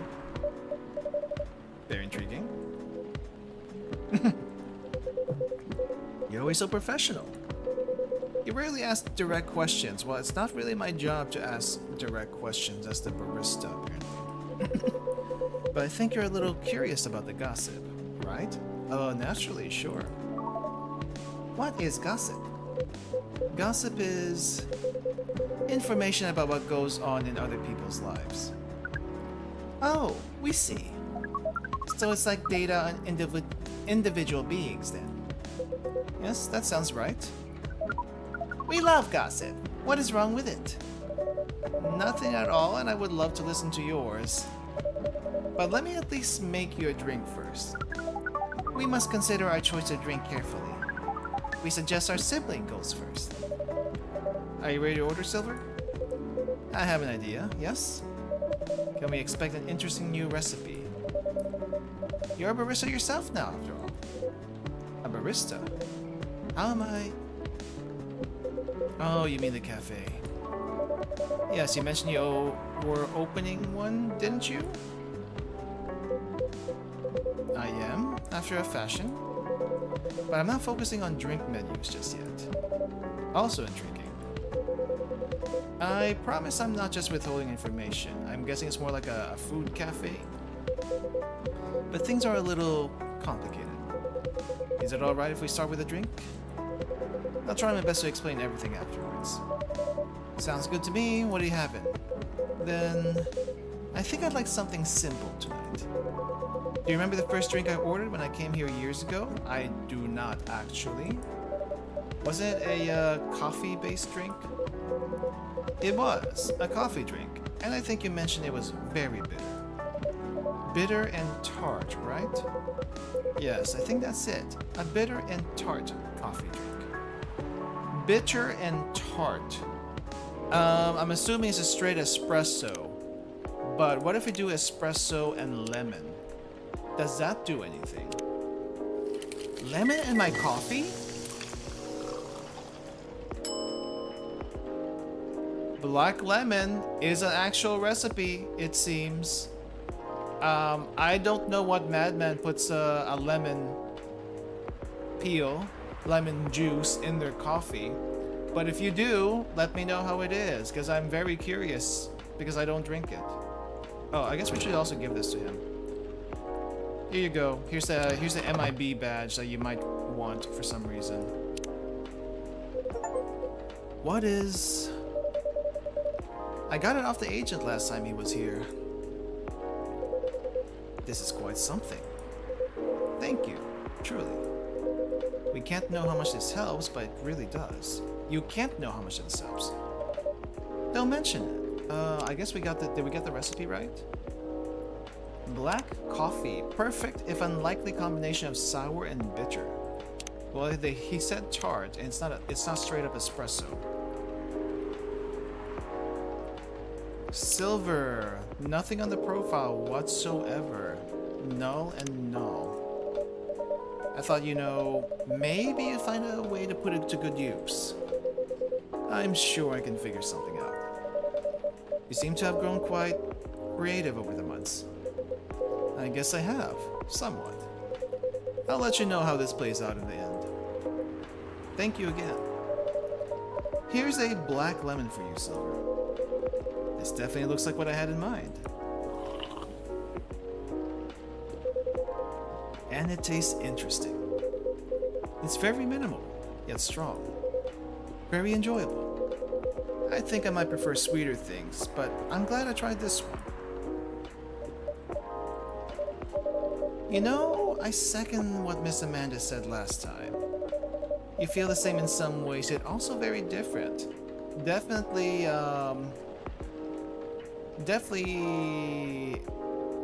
not quite as quirky the first time around.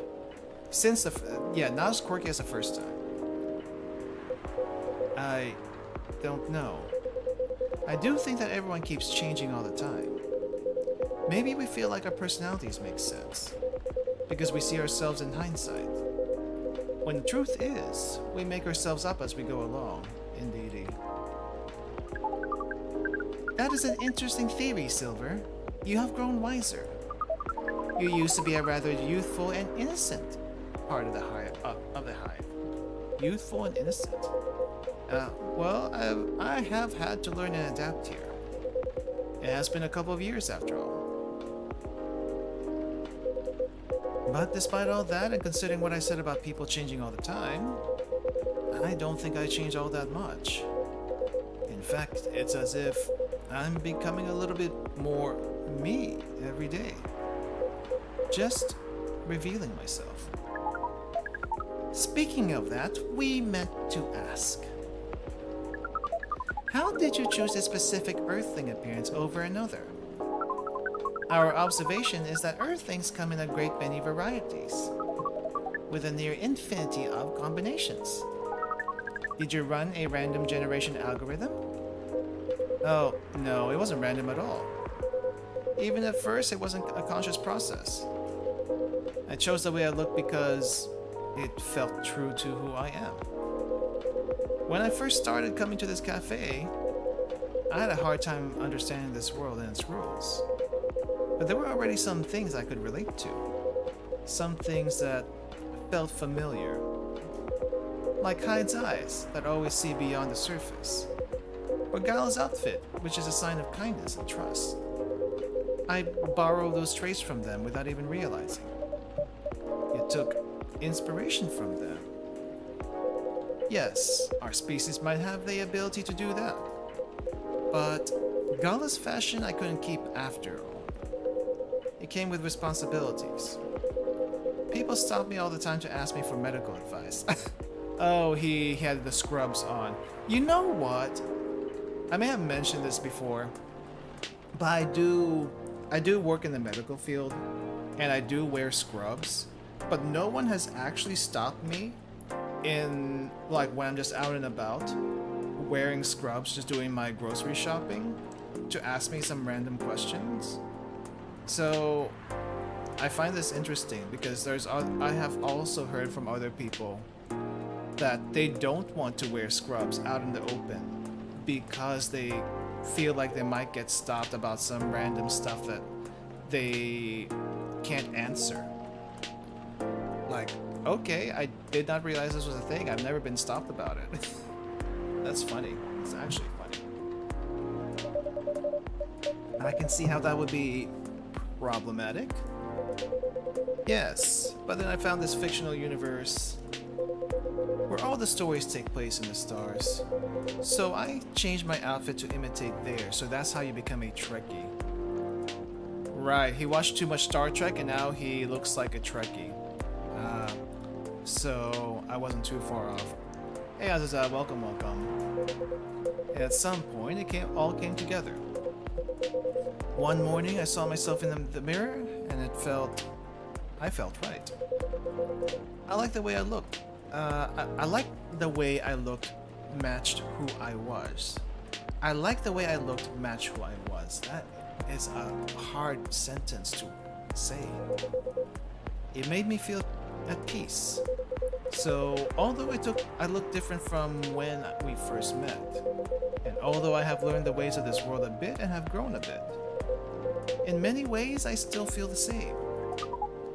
But different but same. Yes, different but same. It makes sense to us. It really does. And you also got yourself a smartphone. You didn't have that before. Oh, is this Laurel? Who's Laurel? No, this is from Pearl. Still no news from Midge. We think the odds are now 84.308% that she is phantoming you. You mean ghosting? That's called ghosting. Oh, wait, are these the people he's trying to, like, get dates with? Ah, yeah, I'm surprised you even got a reply from that. You mean ghosting? We mean phantoming, as in when you think you hear a sound, but your ears are merely playing a trick on you. Huh. We thought we had established a hive connection with Midge. That was only a phantom sound after all. Anyhow, what is Pearl saying? That her calendar might clear up soon, if I want to meet up. Oh, Silver, is this a date? Sounds like things are going very well indeed. I think it may be time I tell you a little bit about this. But we wish to order a drink as well. Oh, of course. I'm so sorry. Go ahead, Amanda.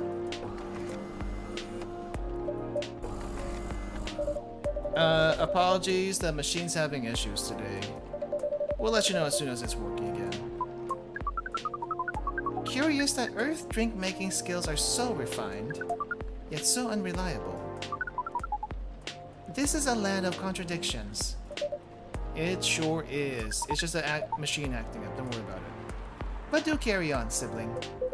Right, so I've been relying on Amanda to help me with the online part of online dating. And it's been working really well.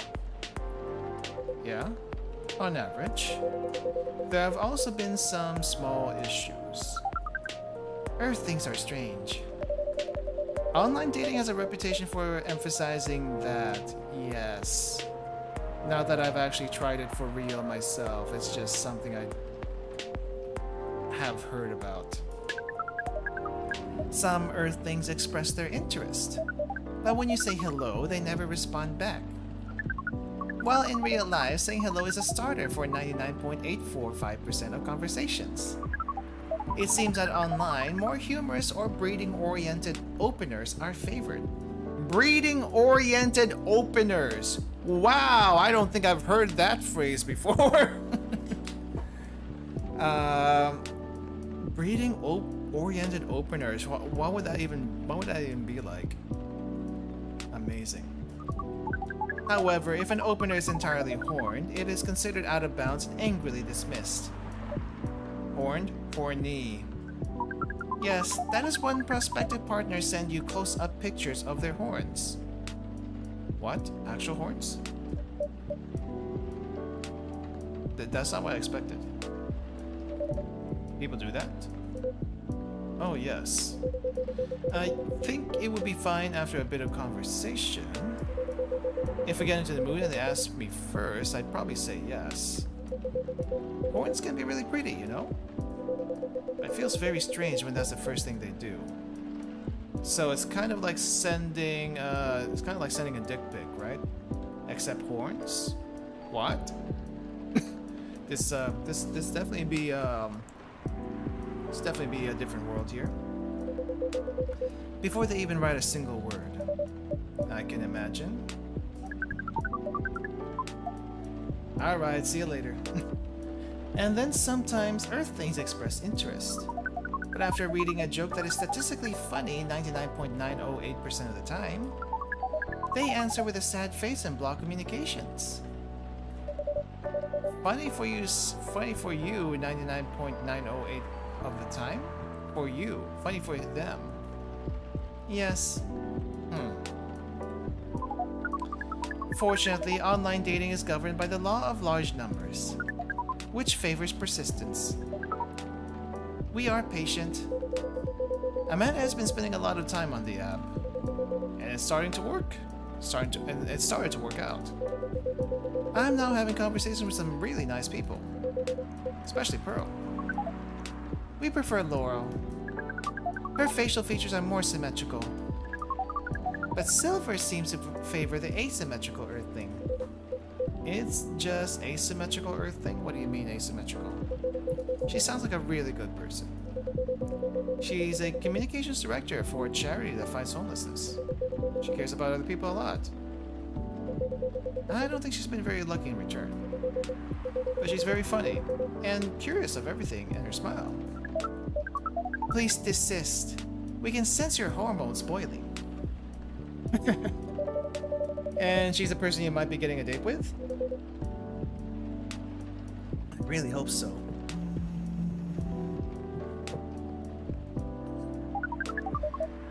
Do you have a day and time for your date? No. This is on a different topic.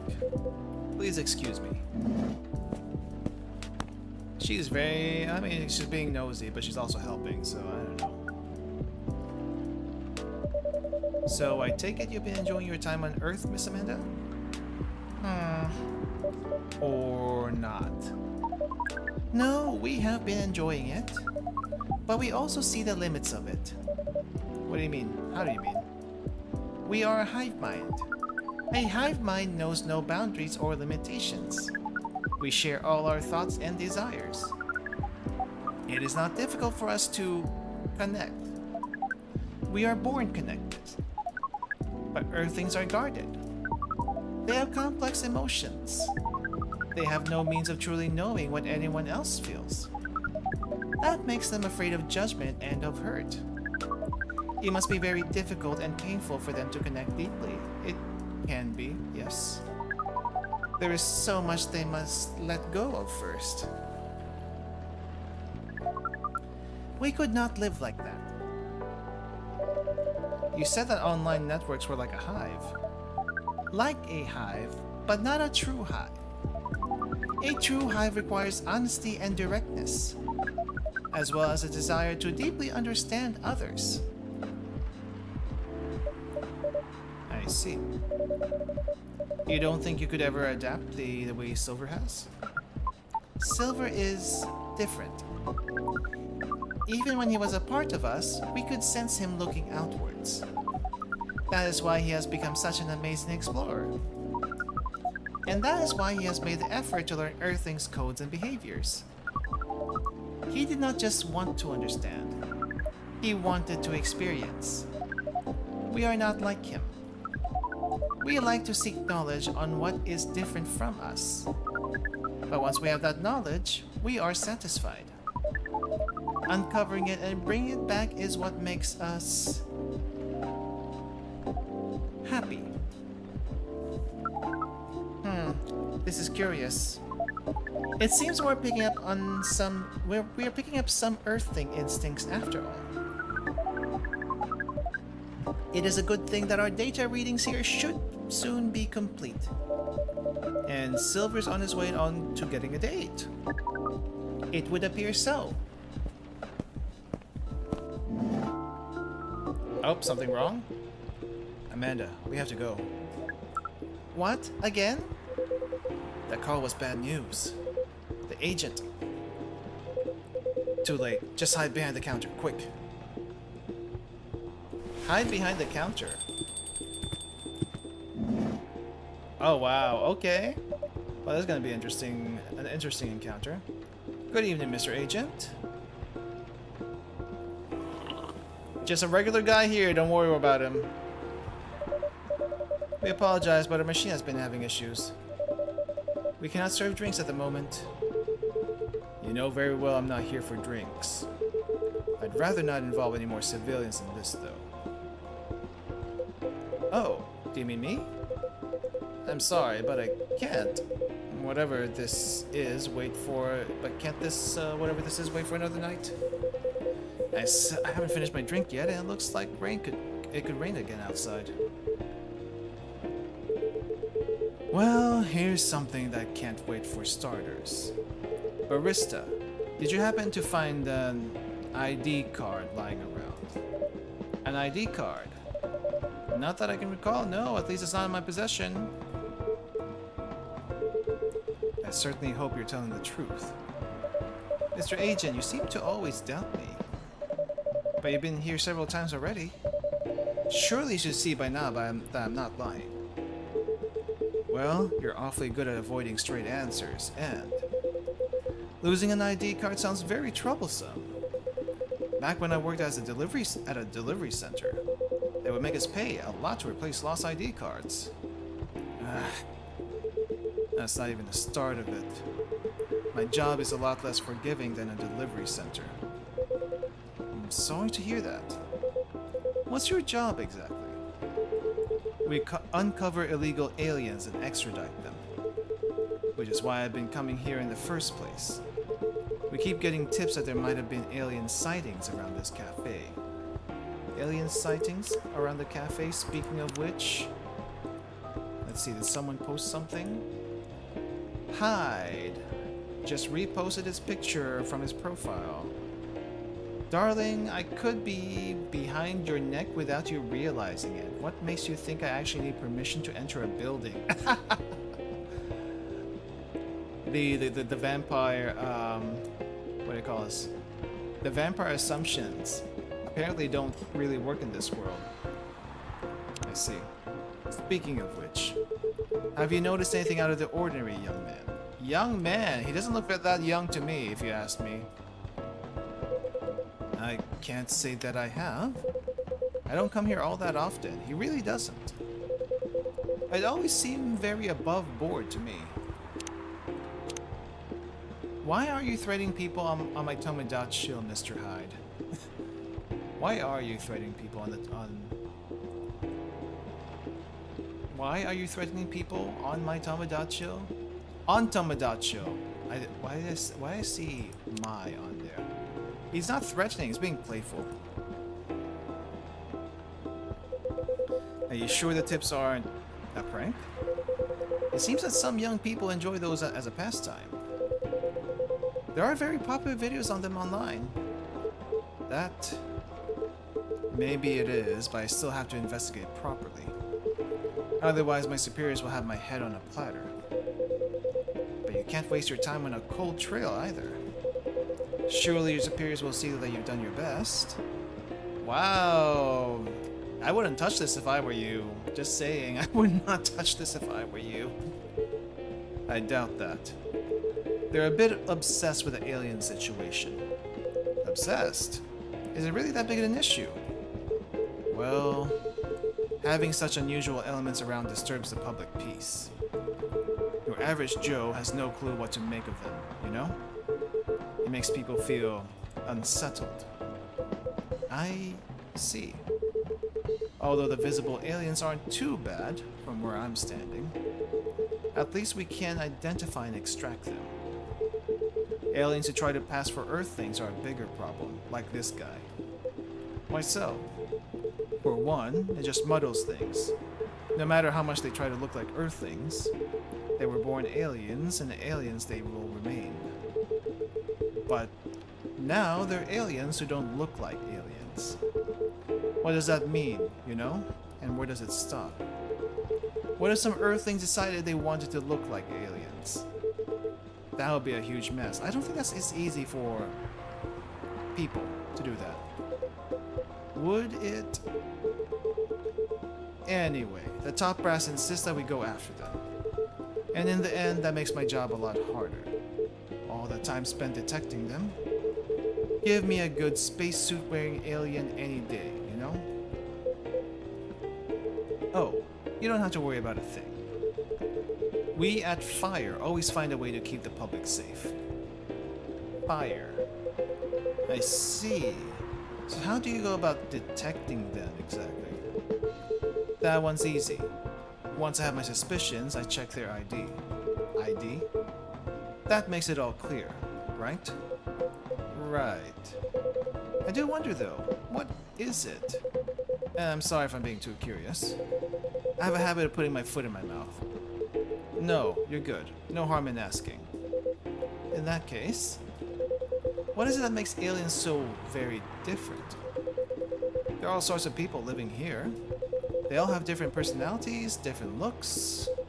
And for me, when I walk through the streets of Seattle, and I see no two people are alike, I'll admit that it makes me very happy. So if someone comes from further away, but they feel an Earthling at heart, would they really be more different from the people who live in the city? Then the people in this sea are different from each other. Or would they just be another version of an Earthling? You are playing words with this guy, and I don't know if he's going to pick up on it eventually. No reason. Okay. Sure. Perhaps no less beautiful. At the end of the day, who the heck knows? It's not like I can afford to spend time pondering it. I don't have a dog in this fight, so to speak. Thing is, the law is the law, and my job is to uphold it. Right. But despite everything you said, it's still unclear to me why the law is so stringent against aliens. Well, it's not so much that the law is stringent against them. It's more that there's no law for them. How do you mean? Well, at this point, we have treaties and codes for all the races we know of, right? But we never made a treaty with aliens or anything resembling it. There's no law even acknowledging their existence. I didn't know that. But why is that a problem?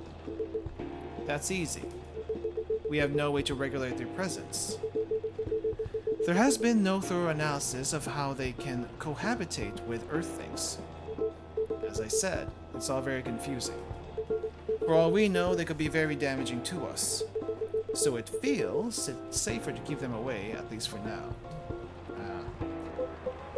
Safer for whom? It is what it is. I'm not afraid of aliens myself. And going after them is not my biggest passion. But since I'm doing this job, might as well aim for a promotion. Anyhow, let's just call us at Fire if we spot any aliens, alright? You seem like an honest sort, unlike some other people. Some other people who should learn to be more straightforward. And if they want their business to stay in business... Amanda, why did you say anything? I was thinking out loud because a lot of things happened lately, so I was just processing. Sorry if I was insensitive. Sure. Sure. He heard that, now you gotta run. What was that?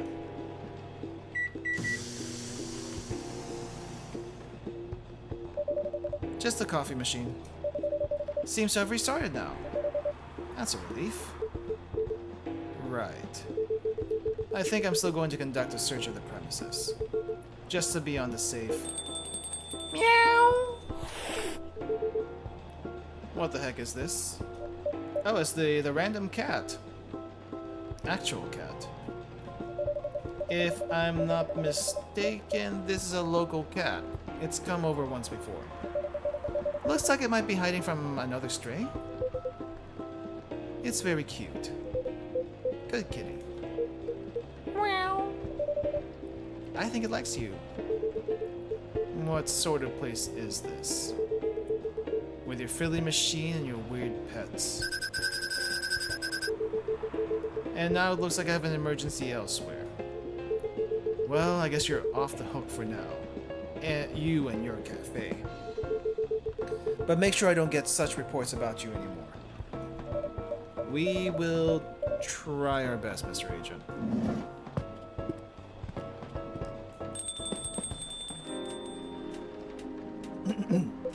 Well, Silver, you're trembling.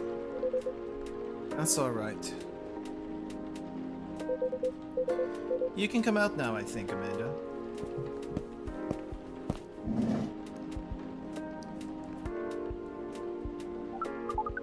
Well, we found this experience 100% distasteful.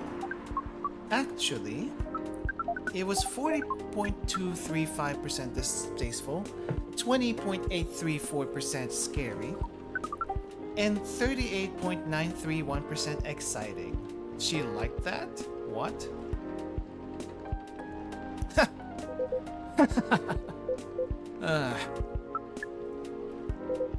I apologize. This is just nerves.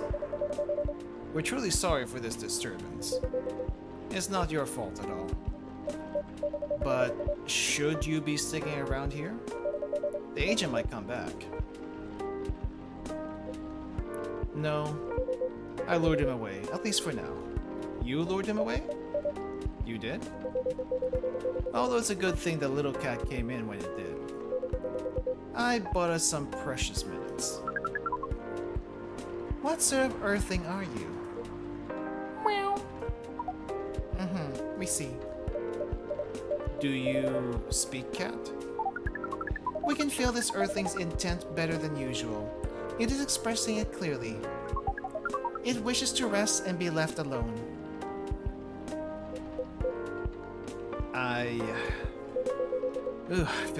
I feel all out of sorts. Is the machine really working again? It is indeed. Then make us a drink and one for Silver as well. The same one should be fine for both. Just make it hot and comforting. And what would you like, sibling? I think I need some sweetness right now. I would really appreciate a hot, very sweet, and very comforting drink. Hot, sweet, and comforting. Hot, sweet, and comforting. Is a hot chocolate good enough for you guys? Milk, honey, chocolate. That is probably not right. How about we do a latte? Coffee, milk. No, wait. You said you need a lot of honey. Hot chocolate, honey, and then milk. Hot, very sweet, and very comforting. Here, try the Chocobi Miruku. Here you go, sweet drinks for the two of you. This work? This isn't bad. Although it could probably have been a little sweeter. A little sweeter. The sensation of this is not vastly different from what you served us the other night. But it sounds like it will be fine. I'm impressed though, Silver. You become quite savvy at navigating these situations. Very. Even if I'm sure you'd rather avoid them altogether. Yes, I would definitely prefer to avoid them. But I need to get used to them anyway. Why? The agent doesn't know you've come from outer space. Surely you should be off the hook for now. It's more complicated than that. You know the cafe I said I'm opening? Yes. Well, it's not exactly like this cafe. In fact, it's not exactly a cafe at all. For the past few months, it's been on the basis of operations for SAVE. SAVE? SAVE. Society for Aliens and Various Extraterrestrials. Wow, okay. I know, it sounds very reckless. No, it sounds rather admirable.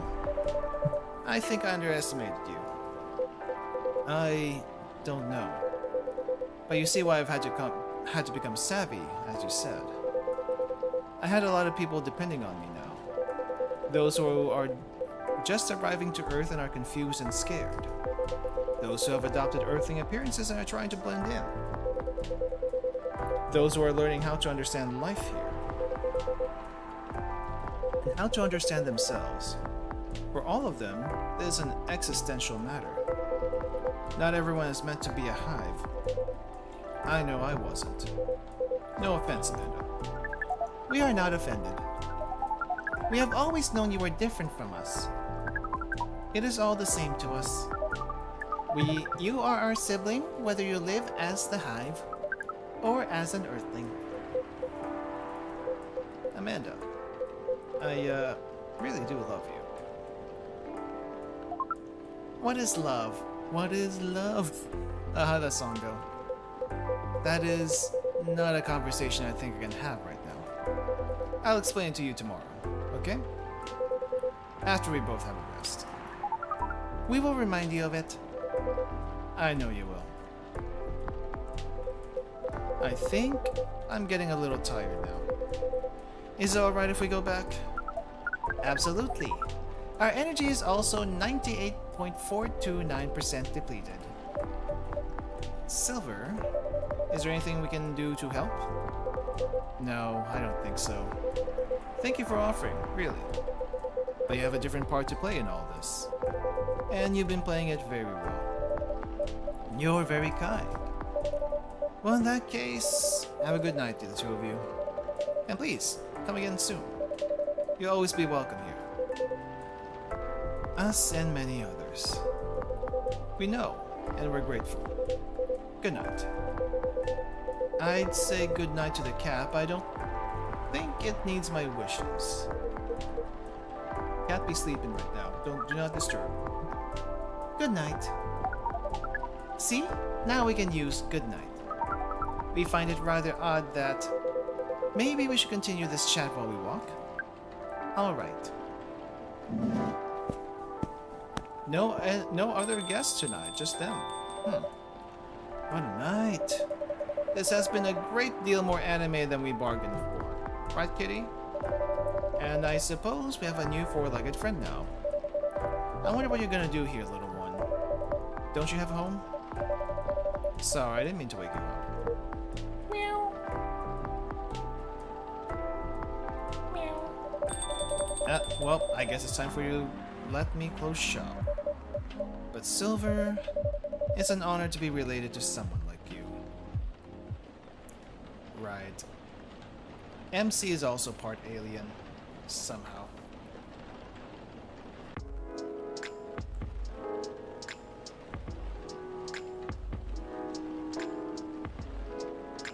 Tuesday. Let's see. Oh, what's going on here? First Workaholics Treatment Center to open in 2024. No phone, no laptop, just rest. Some people do need that. Beachgoers report silver algae blooming on Alki Beach. I'm guessing the lionfish control thing didn't work too well. Curbing recent security breaches, government to block data leakers website. LOL's easy. Okay.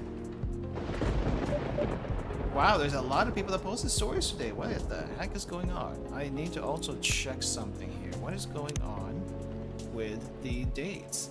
It looks like we have 1, 2, 3, 4, 5, 6, 7 more days in the game. Huh. Don't think we're gonna finish all of that tonight, but we're gonna get as close to get as close to it as possible. Let's see. What do we have going tonight? It looks like we have met basically everyone already that we need to meet. No profiles on Silver and Amanda. Today's delivery cutoff time, 3 o'clock, no night shift. Good for you. It's coming together, I can't believe it. It's gonna be so good. What's so good, Rachel? You gotta let me in on it. Busy all day today, don't forget to drink water. Got some water here. I got lots of water here. Having an ocean fish as a pet is so hard, especially living in a city such as Seattle.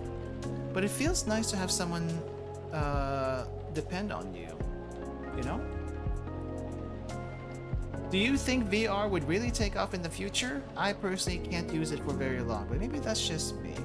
I've never tried VR myself, and I actually have no interest in the VR gaming. I like, what do you call this? Sprite work is better in general. Though, if you can make 3D models, like the chibis they use for Blue Archive, those are pretty nice. But I don't know if I'd use that. I'd like to see that in VR specifically. I don't need a first-person view of that. That's kind of what I'm getting at. What would VR even be good for, like practically speaking, other than gaming?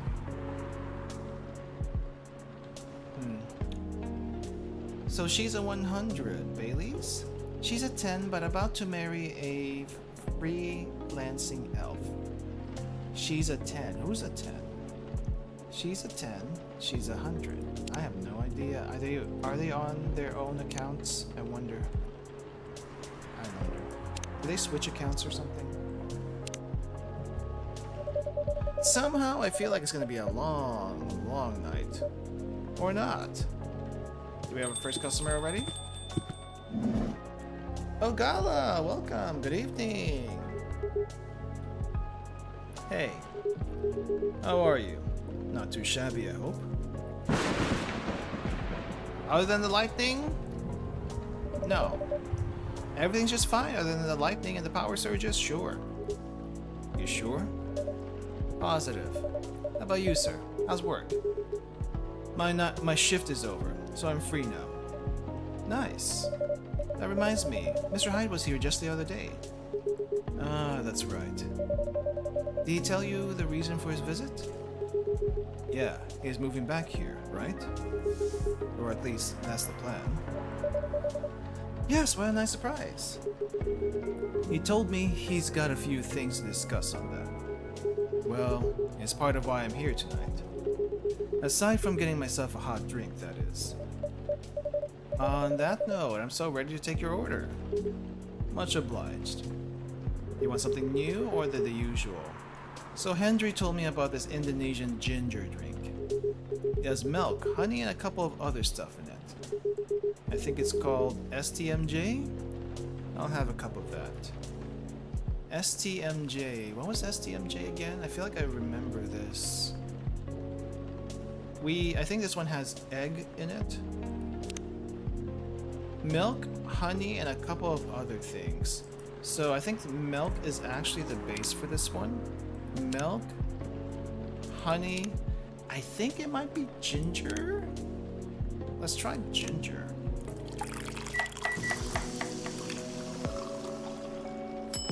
Honey, ginger, milk, that's definitely not it. STMJ. So it's milk, honey, and maybe cinnamon. Let's try that. I don't think it was fancy like this. No, crap. What's the STMJ? STMJ.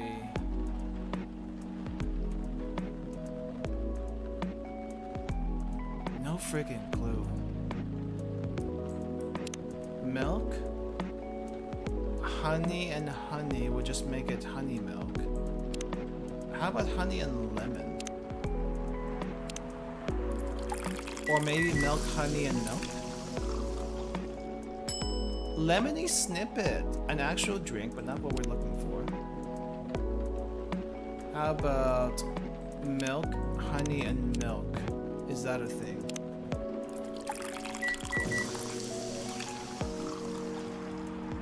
It's just honey milk.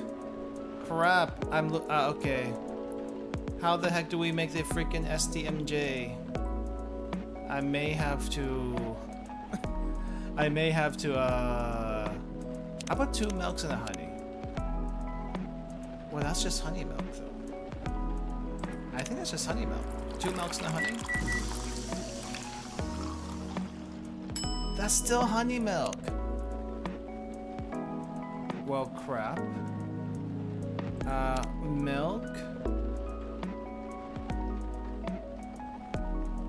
Milk, ginger, and honey? I don't have the freaking egg. Definitely no mint. How about milk, ginger, and honey? I may have to save scum for this. What the heck is Oh, freaking A! We got the SDMJ on the last try. Nice. Hey, Gala, I think you left this badge. Is this yours? Oh my gosh. There's supposed to be an egg in here. Oh. Oh my butt, you didn't give me a hint on where the honey was supposed to be at. Warm booster made of susu, milk, telur, egg, madu, honey, and jahe. Susu, telur, madu, jahe. From Indonesia. Right, there's actually egg in this drink. Oh. I see. I dropped my key card here, huh? Thank you. Now, I have a spare. Because I already made a new one. It's always good to have an extra one at hand. The only downside is that it cost me $100. Yeah. Now I'm wondering where I should keep this one. Maybe give it to Hyde or something. Maybe in my locker at work. I'd hate to lose it there. Yeah, let's hope it never comes to that. One nutritious drink from the archipelago, calming up. Thanks a lot. So what's in it again? It's a hot blend of egg, milk, ginger, and honey. Drink's name itself is the ingredients. Susu telur madu jahe. Milk, egg, honey, and ginger. No wonder it somewhat reminds me of an eggnog. Albeit spicier and not as rich. But I can see why Henry likes it. It's a great stamina drink. He probably needs it to keep up with Rachel's work. I'm guessing he's not coming in this game. That's fine. You're probably right. As long as he remembers to take breaks. Maybe I should invite him for a drink here sometime. What do you think? That would be lovely. Give me some more business. Then consider it done. Well, that lightning needs to stop. You know what? I don't think Hyde will show up tonight. Oh? Why is that? When I called him earlier to confirm, he sounded a little... annoyed. It's not exactly great outside either. I thought he liked this kind of weather. Him, yes. His car? Not so much. That thing wouldn't survive this kind of storm. Now that you mention it, you may be right. I used to drive him in that car, back in the day. Did he ever tell you how old it is? Yep, gave me the whole backstory too. Oh. I guess I'm just surprised he still uses it at all.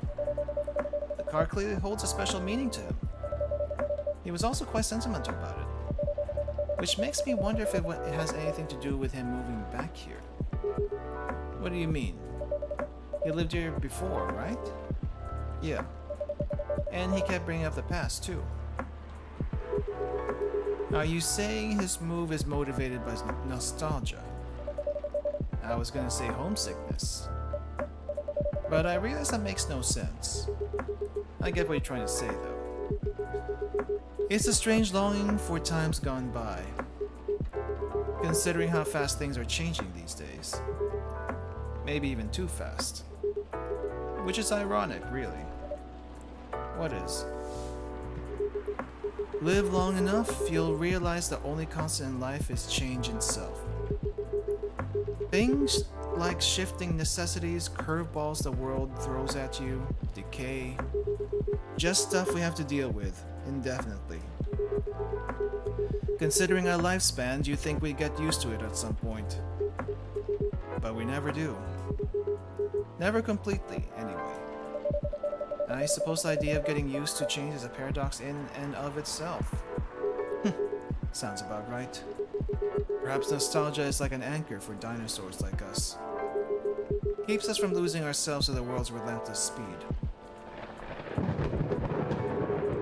You get used to these after a while, huh? Pretty much. Doesn't make the machines work any better though. Oh hey, who's dropped by? Oh, first time seeing a banshee? Maybe not. Oh hey there. We meet again. Have you met? Oh yeah, they have met. It's on the thumbnail.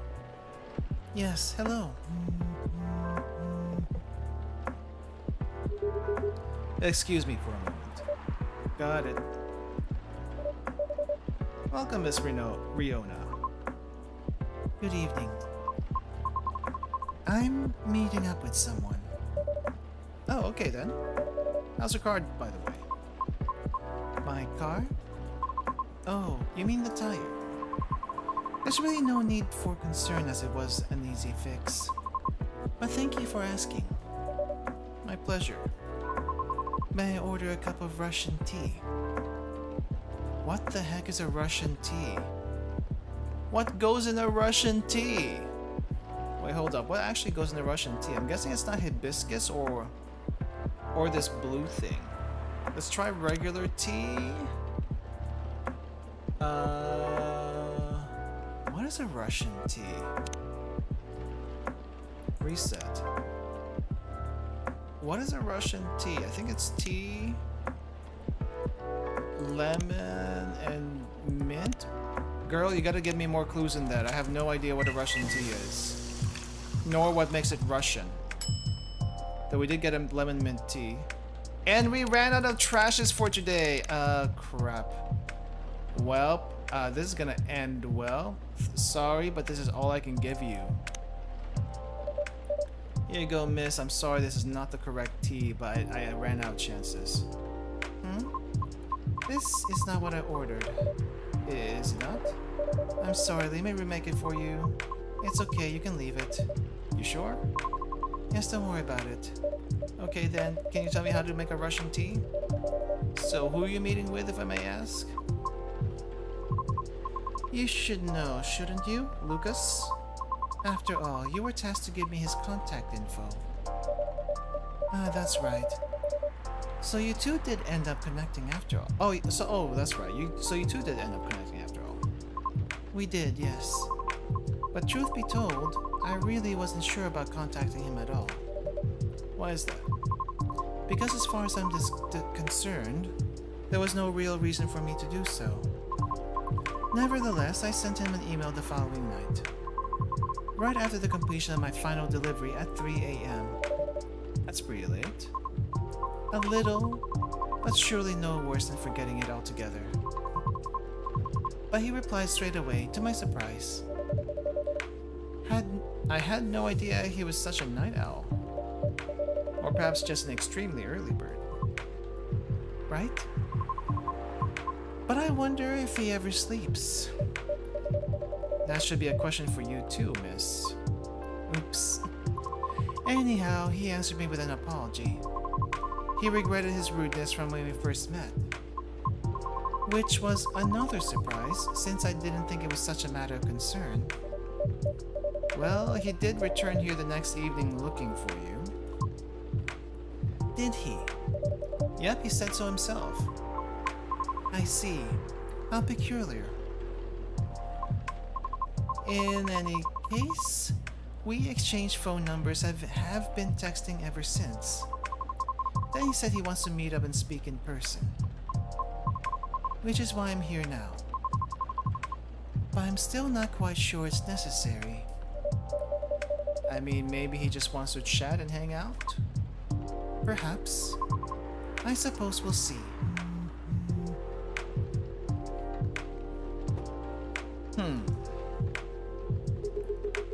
Yeah, so Hyde's not coming tonight. Probably for the best, given the circumstances. Is he okay? Yeah, he just wants to take it easy tonight. Understandable.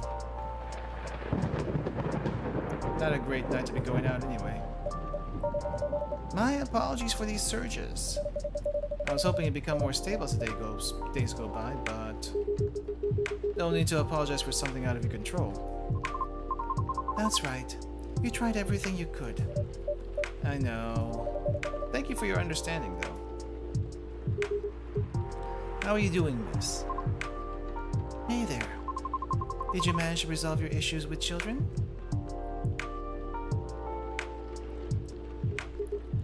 Sorry? Oh, I mean the hospital admission problem from the other day? Oh, that. For a minute there, I thought I had beef with kids I was unaware of. Sorry for the misunderstanding. No worries. That was funny. It's only been a few days, so not much has changed. How about you? Feeling better? Yes, well, I apologize for the way I acted a few days ago. We all have our bad days, so don't worry about it. Thank you. While we're on the topic, I told Officer Georgie what happened to your car. Would you mind pointing out where you believe the incident took place? Sure. It was quite near the police station, actually. At a metered spot just outside the now defunct library. Oh, the vacant building at the Bourne intersection? Yes, that's correct. I see. So it was originally a library. You know the area? I know the property, yeah. It's been abandoned for a long time now. But it's a heritage building, so I often wonder why nothing's being done with it. Since it's located in a very populated, culture-centric neighborhood. That's true. There's even an art college nearby. Right? Then again, I've always found the street a bit odd. Odd how? It's just barren. Especially if you consider the area. And the weird thing is, I feel like it wasn't always that way. Feel? Don't you mean remember? Nope. Exactly what I said. It's a feeling, not a clear memory. Strange, isn't it? That is odd. Well, there used to be a flea market there, a long, long time ago. Perhaps that is what you were recalling. A flea market, huh? The last time I drove there, I remember seeing nothing but concrete. Oh wait, there was a single dead tree, surrounded by strange trinkets. A dead tree, huh? No idea why I almost forgot about it. It stuck out like a sore thumb. About 8 feet tall, no leaves. It's been there forever too, as far as I know. That hawthorn tree was something of a landmark for us drivers. And the trinkets you spoke of were actually remembrances of sorts. Remembrances? Hold on, I'm just going to recap here a bit, okay? Sure. Your car was vandalized near a metered parking spot in front of an abandoned library, on a seemingly deserted street within a busy area that has a large dead tree surrounded by remembrances for some reason. Sounds about right? Except the tree is no longer there. Oh? Are you serious, Pops? Why wouldn't I be? That's crazy! Oh, we got more gas. 4 in one night? Amazing. Good evening, gentlemen. Hey, everyone. Oh boy.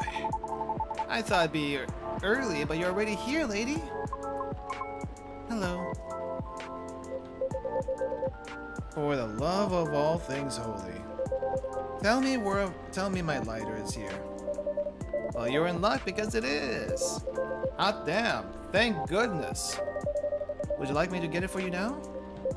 That's fine. I'm just glad you know I'm just glad you know it's here. Just bring it with my drink later. Sure, let me know when you're ready to order. Cheers. Well, well, well. What's up, y'all? What's new? Evening, officer. We were just talking about the spot where Miss Riona's car may have been vandalized. Oh. They got your car too, lady? Yes, but it's not a big issue. Still, sorry you had to experience that. Where did you park your car, miss? I can send you the coordinates if you'd like. That'd be real swell. Got it. I'm surprised it works with that phone. Okay. Oh. Is it within the area you expected, or...? Pretty much. Same location where I parked mine a week ago. I see. You can rest assured, we already increased patrols in that area. That's great. But I'm the only one doing it at the moment. That sucks. For you. What's that? Am I hearing you, out of all people, doubting my skill? No, of course not. I just thought it means an unfortunate increase on your workload. Well, them's the breaks, I suppose. Anyway, give me your strongest espresso. And don't forget my lighter. Espresso, straight up freaking coffee. Let's go.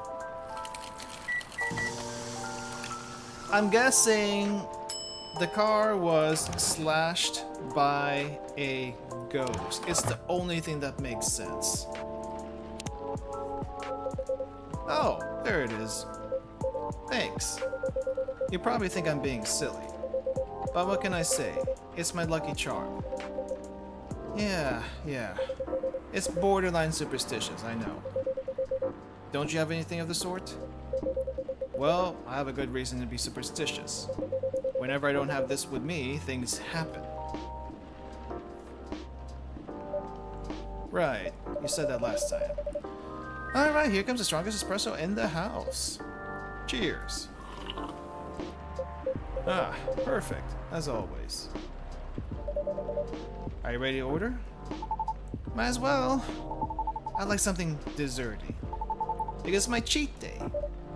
Sure thing, any specifics in mind? I saw this video of Spanish hot cocoa drink yesterday. It was so thick I thought it was chocolate sauce. The name also reminded me of a song. For some reason I can't remember the title right now. You know, that sounds oddly familiar. For real? They'll have the thick cocoa. It's got milk and a little hot spicy kick to it. A little hot spicy kick and milk. How is this thick at all? I only got one shot at this. Cocoa, milk, and I guess not cinnamon. We're gonna give you the ginger. We're gonna give you the ginger. And I'm probably gonna regret this. And it's probably gonna be the wrong thing. But apparently it's the right thing. Spanish Sahara, let's go. First try. With a churro. Here comes a cup of Spanish Sahara for you. Oh, that's what it's called. That's what we call it here at least. Very cool. Then bon appetit. Pretty sure they don't say that in Spain.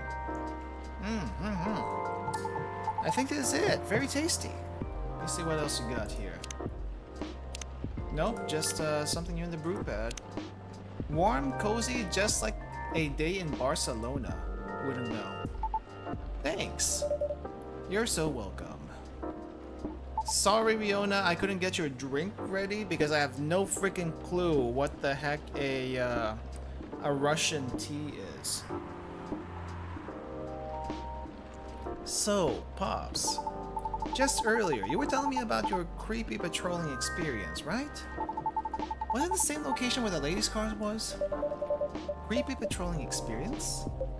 Well, I don't know if I should even talk about it. Because maybe it's just a tad too spooky.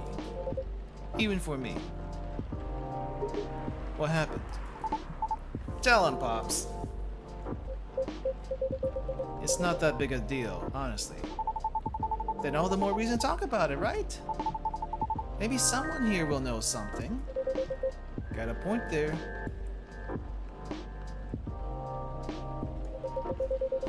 Y'all were talking about the area anyway, right? Yep.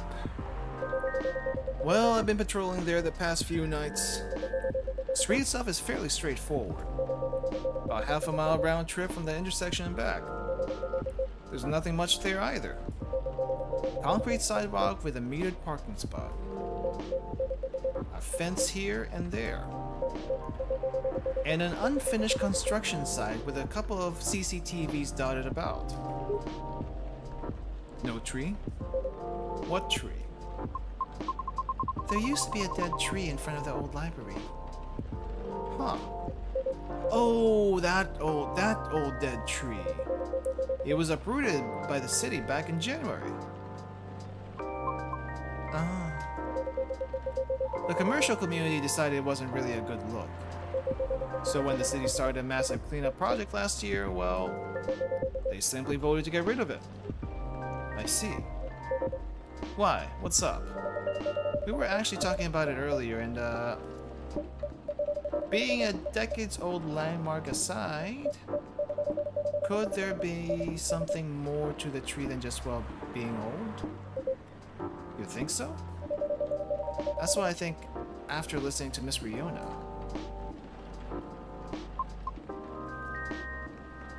Are banshees attuned to the spirit world, I wonder? Are you expecting something from me? Huh? Oh, no. I'm sorry if I crossed the line. You just seem to know a lot about it, and I didn't want to mix up the facts. I understand. But I would like to hear the officer's spooky tale first, if you don't mind. Gladly, miss. Almost forgot about me there, huh?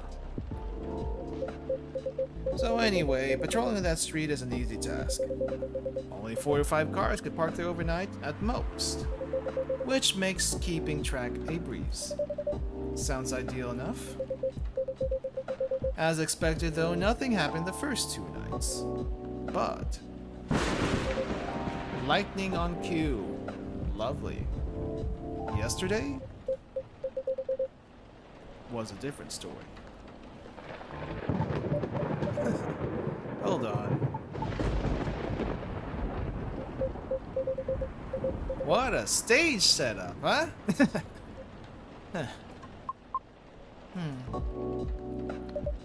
Ah, phew, there you go. Lights back on.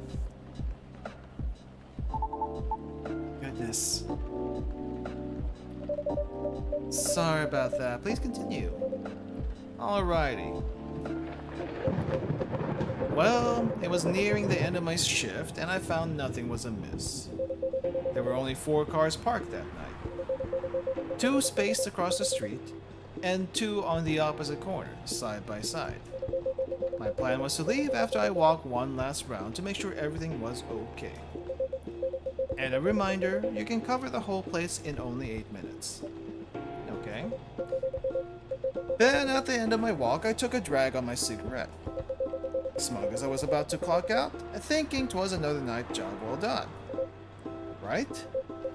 Wrong, as I was immediately faced with the impossible. 3 cars, 2 side by side, 1 across the street. All tires flattened. That's 12 vandalized tires for you. In a span of less than 10 minutes. That is so strange. It would take several minutes to flatten just 1 tire. And that's if you're using the right tools. Right? But that wasn't all. Oh no, it wasn't.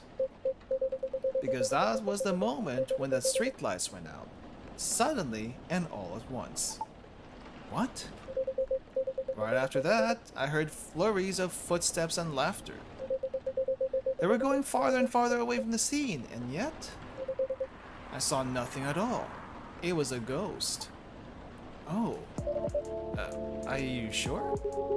Did the CCTV catch anything? The infrareds actually managed to catch something. But the videos weren't clear at all, so I'm still investigating it. Jeez Louise, Pops. That's way spookier than what you told me in the car.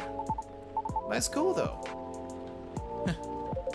I may be laughing now, but I almost pissed my pants there, you see? Well, whoever they were, they sure worked fast. Right? Anyway, I think I want another drink. All that talk is making my throat dry and coffee just ain't cutting it. Roger, what would you like? What do you suggest?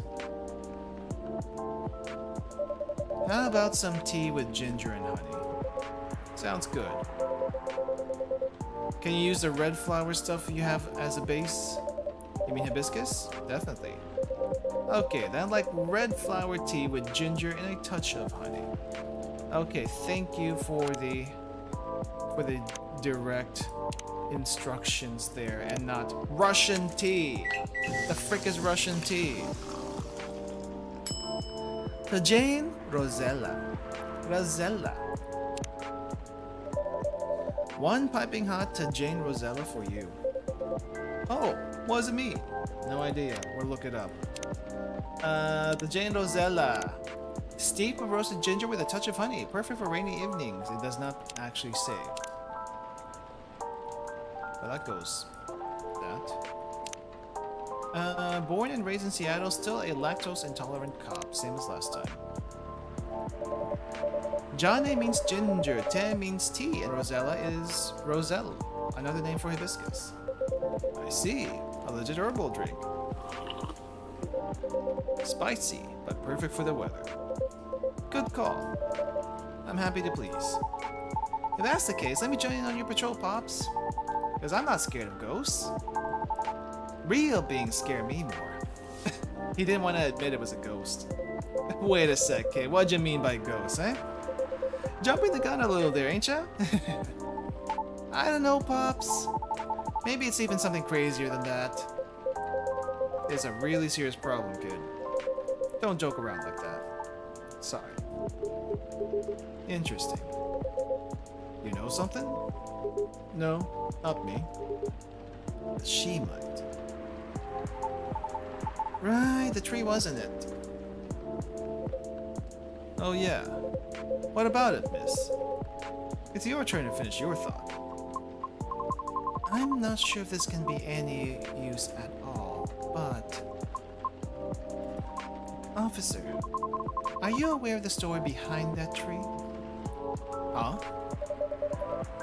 I recall what you said earlier. People often leave remembrances around it. What do you mean by that, miss? Well, it's because someone passed away there. What? Allow me to explain. I mentioned there was once a flea market on that street, correct? Right. They called it the Fairy Market. It was unofficially set up by the transients of the community.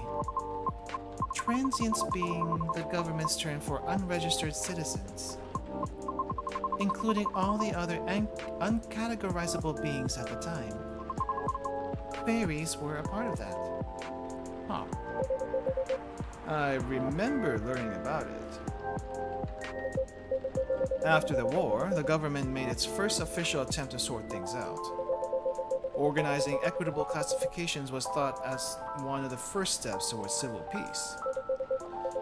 But it was oversimplified, inefficient, and not speedy enough.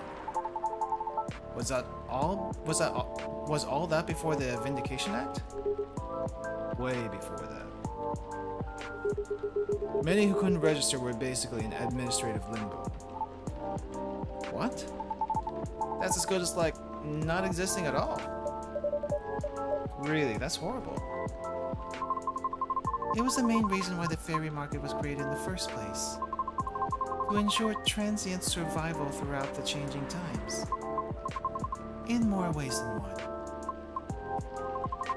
The market had no real schedule, therefore, the start of Fairy Week would be marked by flowers strewn along the intersection, just so people would notice and come and take a look. Sounds kinda too low-key, no? Because it was illegal, silly. Oh. And that was exactly the problem. The market ran day and night, its format unchanging. At the same time, the economy was slowly reshaping the landscape. People started to spend more, becoming reckless, while the laws were still shaky at best. Then a tragic incident occurred one night. A drunk driver was speeding and went off course, striking a vendor there. And the only evidence left of the crime was that tree. Standing there was no tree before. Wait a second, what? They became a tree?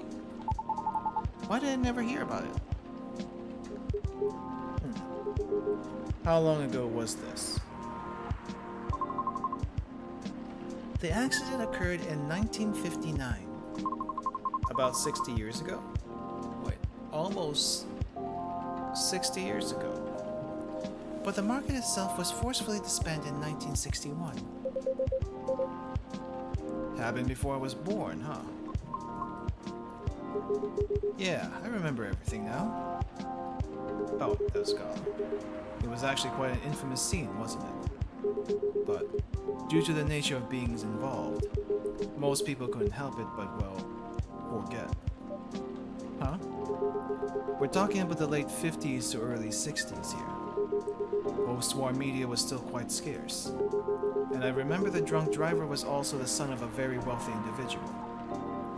Oh. Correct. But that wasn't exactly the part that made the case so infamous. It was due to the fact that no body was ever found at the crash site, as well as the vendor being a transient with no legal ID or paper trail. As a result, the court had no choice but to dismiss the case. But there was a body, wasn't it? Not the one people might expect. You mean the tree? Right. When semi-spiritual beings like us pass on from the physical world, some may leave specific landmarkers behind. Not all can do that, though. Us banshees don't do that. You don't? No, we simply disappear. So, if I'm getting this right, the tree couldn't be used as evidence because it wasn't classified as remains yet. The witnesses were in the same boat, no paper trail. So the driver's lawyer took advantage of those loopholes. And that's messed up. Beyond messed up, Pops. Whoa. I'm boiling. I'll take a further look into this more, miss. But I did have a question for you. Yes? You think the vandalism has anything to do with the tree removal?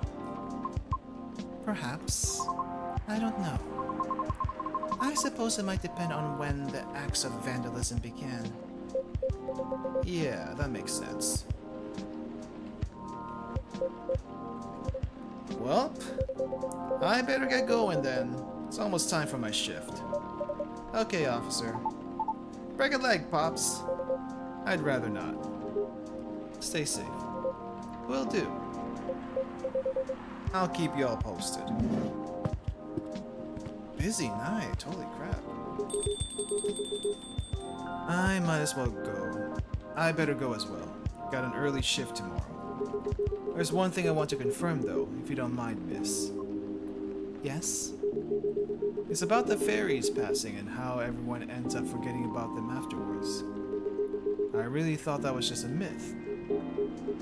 I guess not. Unfortunately.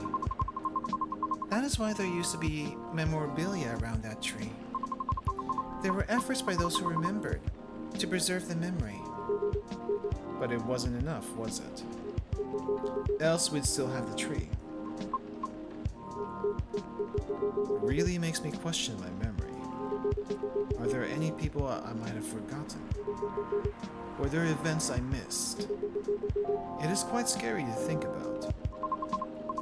For beings like us, being forgotten is inevitable.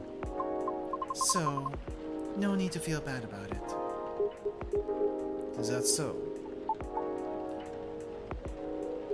Oh, I didn't catch your name, by the way. I'm Gala. Oh, I'm Lucas. Nice to meet you, sir. Lucas, huh? Sounds familiar for some reason. I mean, I'm kinda a big deal online, you know? I remember now. That toy from the other day had his name on it, right? Right. A toy? Oh, you mean the business card I gave you? Yeah, that. I see now. Somehow you gave it to him instead. I did, I'm sorry. Let me be the one to apologize for that. He gave it to me because I was having a small trouble at work. Yeah? Was it helpful in any way? I mean, it's pretty good at easing up anxiety and such. I thought the children would like it, but apparently some of them are a little passé. What? Children nowadays mature really fast. They sure know their trends early. That is true. Just how things are for now and in the future. Gotta keep up with the world, else you'll get left behind. Yeah. Anyway, thanks for the idea of having toys around the office for the kids. I'll make sure to have more up-to-date stuff for them. Fidget spinners are... I don't think I've actually ever used a fidget spinner, but I'm kind of curious about them. But I have other things I can fidget with rather than a fidget spinner. Yeah, I'm glad I could help. Well then, nice meeting you. Good luck with your future auditions, Miss Riona. Thank you. See you around. Bye. Take care.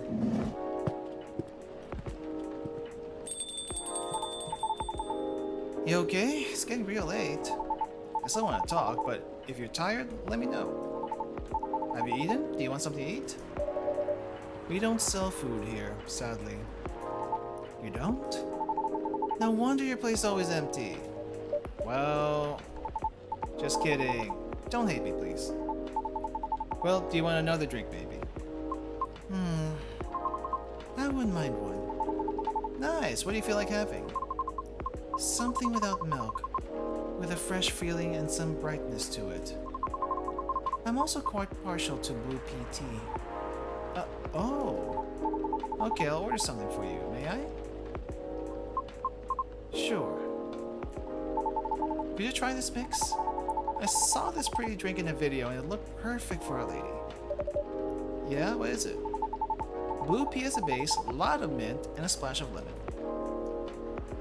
Okay. Blue, lemon. Oh, it says splash of lemon. A lot of mint though. I'm thinking this might change colors to pink. Blue, that's ginger. Blue, mint, lemon. Alright, let's try that.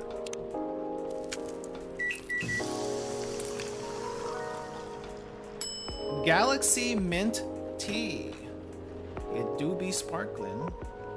Not sure about the galaxy part. Let's see, did we at least make a decent impression on her this time?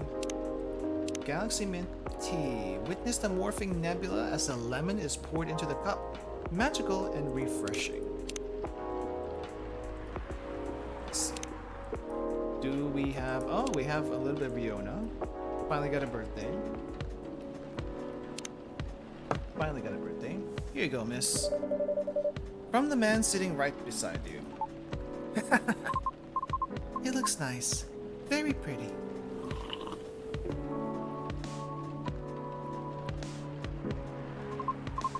I like it. Thank you. I'm glad you do. And wow, looks exactly what I envisioned. You're a G. I'm happy you both enjoyed it. whole case earlier, though. It was a lot to take in. Also, about the whole forgetting thing?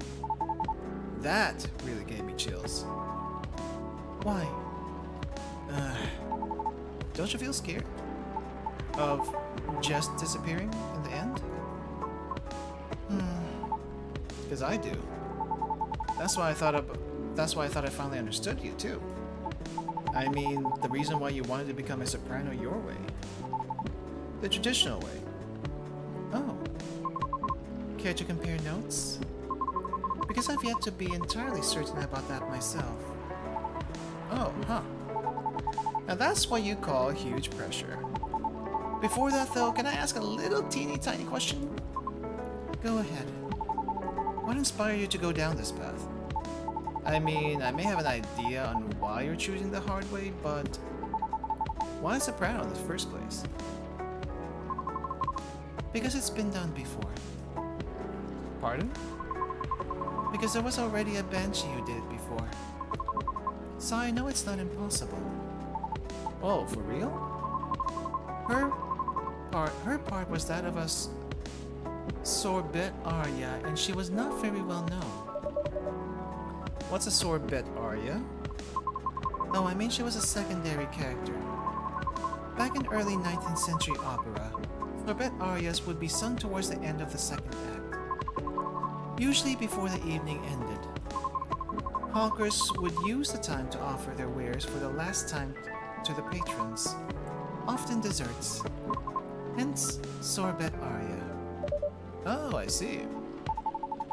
Like background singing at the end of a show or something? Yes. Things are different nowadays because people are expected to listen to the end.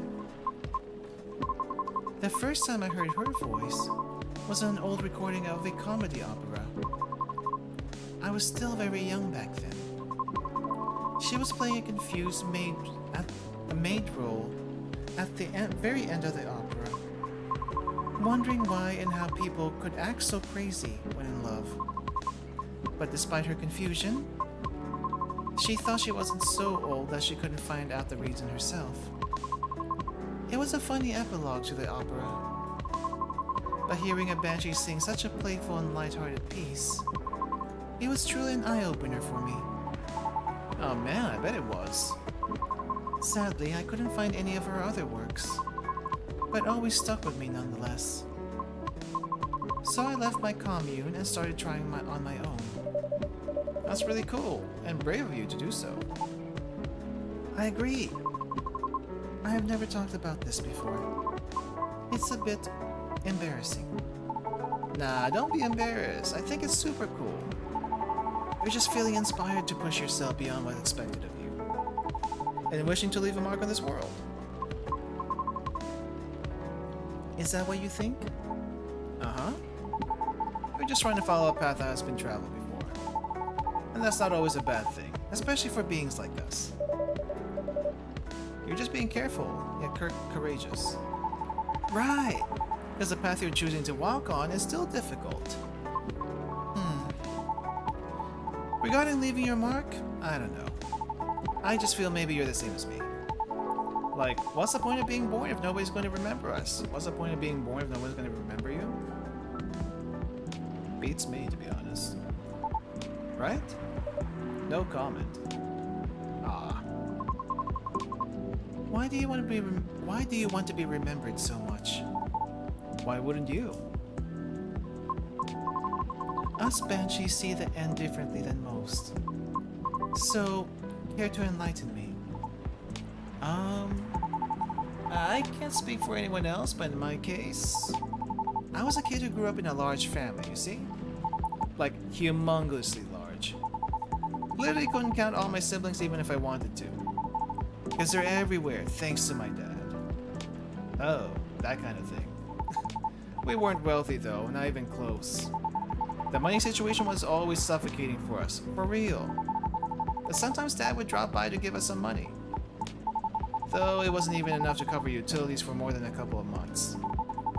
Then he'd just leave again a couple of days later. Are you the eldest? Nope. But my older bros had already moved out by the time I hit high school. so surprised when my dad gave me the house after he died. Oh. Which is where my mom and siblings live now. Sorry to hear about your father. No, it's fine. I mean, yeah, it's weird to receive the news of his death from an attorney, knowing he passed away by himself, and how it took them a week to find out. Oh. Natural causes, by the way, so. I mean, how did he check out with absolutely no one knowing? Where were my other siblings? What happened to his ladies? It was just so crazy to me. And I guess it just kind of haunted me. Haunted how? My life growing up was filled with disappointment over him, you know? I mean it in the best way possible. I don't know how that's good at all, but okay. My disappointment actually drove me to work hard for my family. I just vilified him in my mind, like shaking my mental fist at him. Gotta do so much better than you, sir, and all that. I see. But then I received the news that he left me the house. Like, I know he had no money.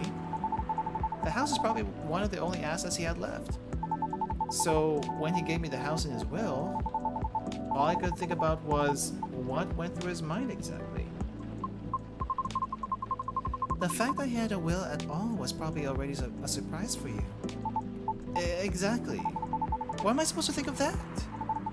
Why am I supposed to think of him? And does it even matter anymore? When he's already long gone. Anyway, so my older brothers came back, right? They wanted me to sell the house and divide their earnings. Wanting a slice of the inheritance pie, huh? You didn't do that, right? Heck no. That's why I left for LA. So if they really wanted me to sell the house, they have to chase after me. Good call. Thankfully, my younger siblings and I are pretty tight. We're a good team. That's a relief. But that was also why I needed money fast. I needed to send money to help with my family's bills. And of course, so I could stay alive as well.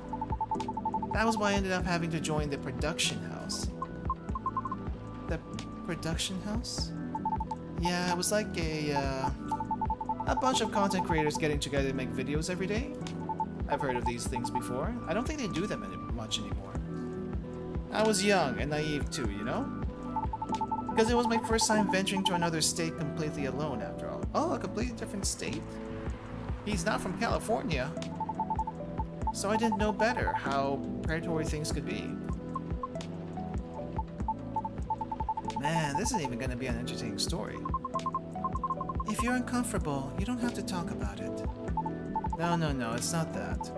I just really didn't like the production house. But I needed the money. Some of them saw my vlogs and invited me in. And as one of the youngest guys there, I tried to get along with everyone. But you see, we were all creators in the entertainment industry, right? Which means we all had hype, huge egos. So naturally there was somewhat of a hierarchy of sorts. Trying to be all around helpful turned me into a butt of the joke all the time. Still alive, yep. We're gonna be going for, I'm not sure how much longer, to be honest, but I'm gonna try to wrap this up before the hour is over. That didn't discourage me at all. Much, by the way. I mean, I also learned a lot there, not gonna lie. Still. Well, long story short, being tokenized sucked. The end. Tokenized? In what sense of the word? No disagreement there. Sorry, I swear that wasn't what I wanted to talk to you about. It's fine. I actually learned a lot this evening. I just don't want to take up more of your time. So can I just ask you a direct question? Sure. Great. Would you be interested in guest starring in my new show? Huh? After what you just said about the production house? Probably bad timing on that one. I realized I was being dumb the day we first met. I kind of forced my thoughts on you and was just being a general smartass. I undermined your straightforward efforts because I was jealous of your solid resolve. since everything I did was anything but. But you succeeded eventually, didn't you? And you worked hard for it. Yet I almost ended up losing sight of what I'd been doing all this in the first place. I went with the flow and made a lot of excuses. All to justify the gain. But to what end? That's why I've been trying to put together a talent showcase for those who need extra exposure. It's going to be a small production thing. It'll be paid, I swear. And not with exposure either. Though it won't be much at first. Because I don't have that much money ready to use at the moment, so... wait, this is a bit sudden, don't you think? No pressure though. How does the show work? Well, I'm not 100% sure of the shape of it yet. But ideally, it will have like an interview at first and I'll record your singing. I'll bring all the gear. I'll also be doing all the editing and stuff. It's gonna take a bit of time since I still have my main show to do. But I did start my vlogging journey on my own too. So I bet you the result will still be quality. Your show will tank if I'm the first guest. You realize that, right? If it does, then it doesn't deserve to exist. I don't care about haters, but you do. That's why I won't push you. Thinking? She's thinking. Ah, I'm flattered. But no thank you. Okay. Thanks for considering me though. Thanks for giving it a thought. I actually did. I wonder if he's gonna let this go though. We're gonna have to see in the future. Looks like I have to go. Okay. It's nothing to do with what you said, okay? Just bad timing. Yes, I get it. Cool. I hope we can make it. I hope we can meet again like this. If you want to. Maybe. I'll take it. Thanks for your time too. Sorry if I bored you. No, truly, it was my pleasure. It's a very busy night. Holy crap. Cool. Okay, I really have to go. See you around? Safe trip. Alrighty, see you. Come again soon. And I guess you're done here for tonight too. So, we just gonna stare at each other all night, or? I think tonight was the most I have talked in the past 2 years. And I'm quite glad to hear that. Thank you. For what? For being such a good host. I know I'm not the easiest to get along with. It's always a pleasure to have you and everyone around. Just please tell me how to make a White Russian next time. Then I'll be taking my leave. I feel like I have a lot to rethink. But I'll see you again soon. And we'll be waiting, as always. Safe trip, Miss Fiona. And have a good night. I'm guessing there's a midpoint of the game, because holy crap, a lot has happened here. So maybe things will start resolving after this, which we'll definitely do at least one more day. Phew! I think I'm done for tonight. I am not done yet, though. I hope everything will work out for everyone. Well, this is the midpoint. Let's see what's over the hump. Cappuccino! What's in a cappuccino? Holy crap, the rain is coming down. What the heck? No thunderstorms, I hope. Just pure rain. Let's see. Lunar cell panel prototype ready for the first test. Lunar cell panel? Oh, kind of like one of those solar panels, but for collecting light at night? Interesting. Newcomer Progressive Elven Metal Band. Progressive Elven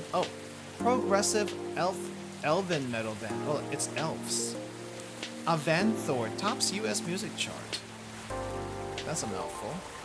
World Golem Culture Center grand opening to be held in Bhutan. World Golem Culture Center. Is this a statue of a golem head or a golem's actual head? This is important to know for lore purposes. Let's see what's on the thing today. This might be the last day for tonight. Do we have any new people coming? Nope, we do not. Oh hey, an actual golem in the background. Dinner with my team.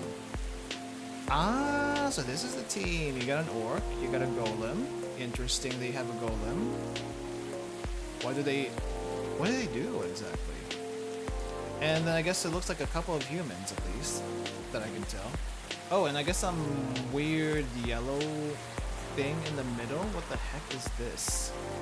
This glob looking thing. Normal schedule. Okay, Riona.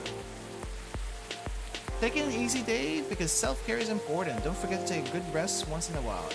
Of course. I hope Rachel visits again. She's a nice one. She's a nice one. Is Fidget Spinner really that lame now? I'm actually wondering. Last night was wild. Ever had a night like that?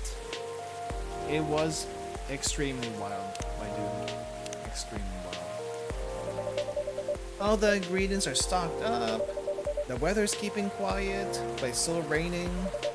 Looks like a good night to listen to some stories. Oh, Gala, here you are. And hide at the same time. Nice. Good evening, Mr. Hyde, Mr. Gala. Why so quiet? Nice to see you two. How did it go at the hospital today? Well, it was fine, except I was a little exhausted. Goodness, are you having issues with the children again? No, that's not it. It's just...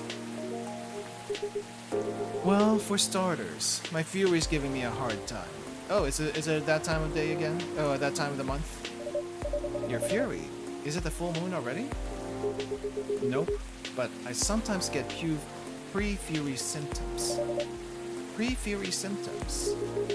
Yeah, it's a common thing for werewolves.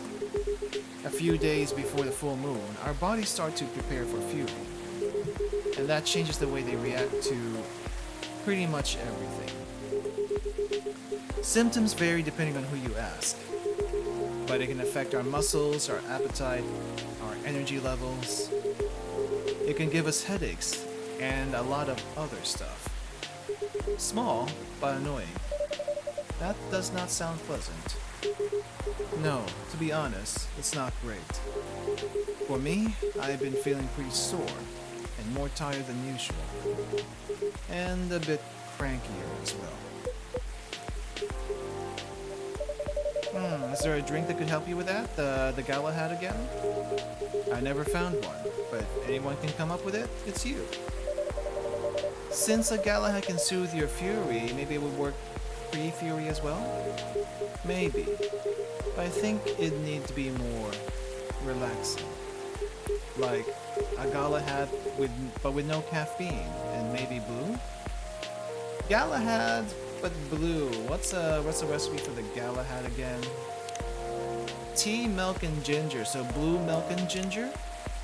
Blue milk ginger. A blue Galahad. Gala tea with a wolf shape face on it. How? Here you go, Gala tea for you. Gala tea for you, the blue version. Silky but spicy beverage that soothes furious emotions and brings dormant joys back to life. No stories, but we did get something from Gala. Veteran, now working in a hospital. Veteran of a lot of things, apparently. Do you come up with these names on the spot? No, it takes a bit of soul searching to tailor it to the situation and so on. That almost makes it sound like you know in advance what we're going to order. Call it a sixth sense, right? The time loop thing. Alright, let's see how your sixth sense tastes. Wow, this is excellent. Exactly what I needed. Very happy to hear that. Yeah? What's with the long looks, you two? Especially you, Ha. You haven't said a thing. Did something happen? Actually, I guess I'll just come out with it. I need your help. My help. Me specifically. Come on. I wasn't that bad. No? I was so tired today I nearly fell asleep on the job. But most importantly, it's not good for you. Moping around, sulking, refusing to look at solutions. I've never seen you like this, and I'm getting worried. There's nothing to worry about. Say that, but then you spend entire nights looking miserable. No advice I come up with is good enough. And hide. I'm barely keeping it together as it is. You should know by now how I feel when Fury's about to hit. I take it you two ended up chatting yesterday after all? You bet we did. After I walked out of here, I headed home and found this one lying on the sofa, staring at the ceiling, looking so gloomy it sucked the color out of the room. It's not the first time either. It's constant these days.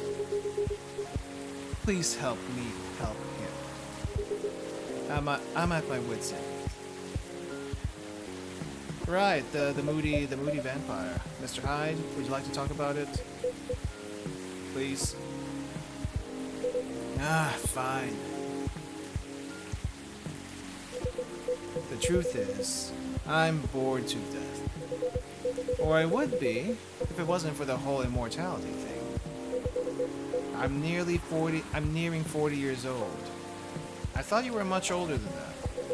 And I've never been this bored in my entire life. Interesting. You usually make it sound like you're much older, like centuries? 40 years old in vampire years. I'm not saying how old that is in other species years. Eyes on the prize. Intervention first, gossip later. My apologies. Why are you so bored, Mr. Hyde? My job. What was that? My job. Hey, no need to shout. Well, I'm also a little irritated about it, okay? I'm not exactly used to sitting around twiddling my thumbs. But modeling stopped being fun ages ago. You did mention something like that last time. So, you are trying to leave modeling behind then? Yeah. Is there a specific reason for that? It's all just so brief. Brief? Back when I started modeling, people thought of fashion in a different way. They wanted to keep their outfits for a while, so they had to be elegant, well-made, and versatile. Some campaigns I featured in stayed on billboards for months, and I knew the clothes would last decades. In a way, it felt like I was building a bond with the wearers. I endorsed something that would feature in their cherished memories. But then social media came and it all became disposable. The clothes themselves, of course, but the models even more.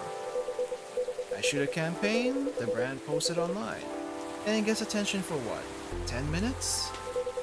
Then another campaign comes in and everything's forgotten. Blink, and it's gone. There's no bond to be built there, just hype, recycled over and over again. Isn't that changing these days though, with slow fashion and the like? Slow fashion? Never heard of it. That's true, and people are getting into vintage clothes too. I salute that. But the reality of my job remains the same. What about your fans? You have so many people following you. You mentioned that last night and my answer hasn't changed. They follow me because they think I'm pretty. Being admired is nice, but it doesn't constitute a bond. So, are you saying that you like to leave more of a mark? Maybe try streaming, I don't know. It can be kind of rough. Maybe so. It would be nice if I did something that people remembered. That became a part of their lives in a real way.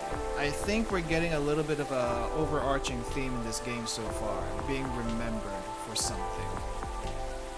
At least, it's the second time it's come up. Maybe a third time if you think about the tree that was taken down. You do know you have people in your life in a real way, right?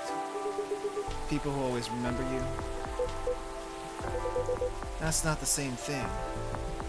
Is it? Well, I guess maybe you should try to study to become a doctor or something. That would make a real difference. No, thank you. The job still needs to be fun. Being a doctor is not fun. Studying for 10 years just to exhaust myself in 14-hour shifts? Did you mistake me for a hard-working vampire? Do you see what I'm dealing with? It does seem to be a thorny issue. Maybe you can join up with Lucas, I don't know. Have you met the guy? I feel like you've met the guy. Perhaps you'd like to mull it over with a drink in hand, Mr. Hyde. Yeah, that sounds good. Just make me something I'd like. Anything you've seen me enjoy recently or when we first met?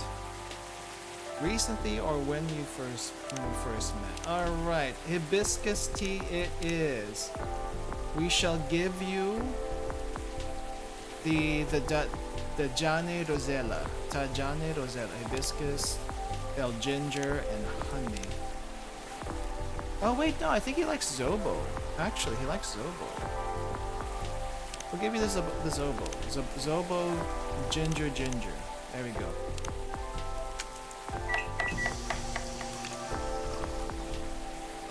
Pretty sure you'll like this. Enjoy.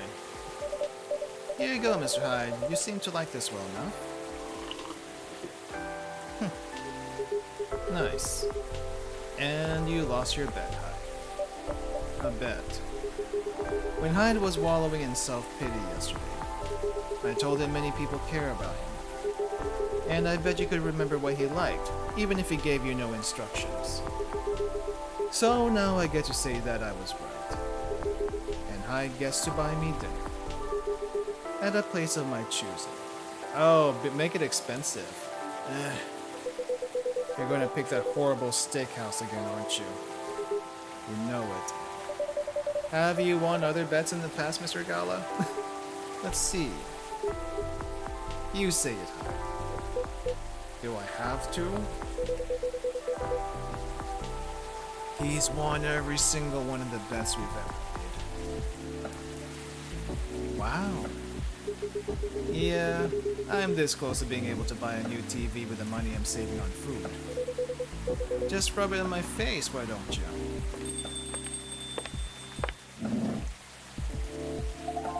Oh, Lua here. Oh, hi everyone. Hey, Lua. Hi, Lua. Busy night, I see. Oh, you have not seen busy. Yesterday was even busier than this. Holy crap. Hi, Miss Lua. Busy and lively, just the way we like it. That's good. And I really like that you're here, Hyde. I wanted to apologize for the other night. I was so excited to see you, especially since it's been a while. But we ended up fighting with Bailey's instead. You must be getting bored of our arguments. It's alright. They're kind of fun to watch. Fun to watch? Fun to watch the argument? I'd rather not them argue at all. But okay. Let's see. Part of Los Angeles. Favorite things. The fact I've been blood sober for 10 years now. Interesting. No human blood in 10 years? Currently a model. Past life a stock trader, entrepreneur, and venture capitalist. Nothing new as far as I could tell from the previous game. Which is interesting.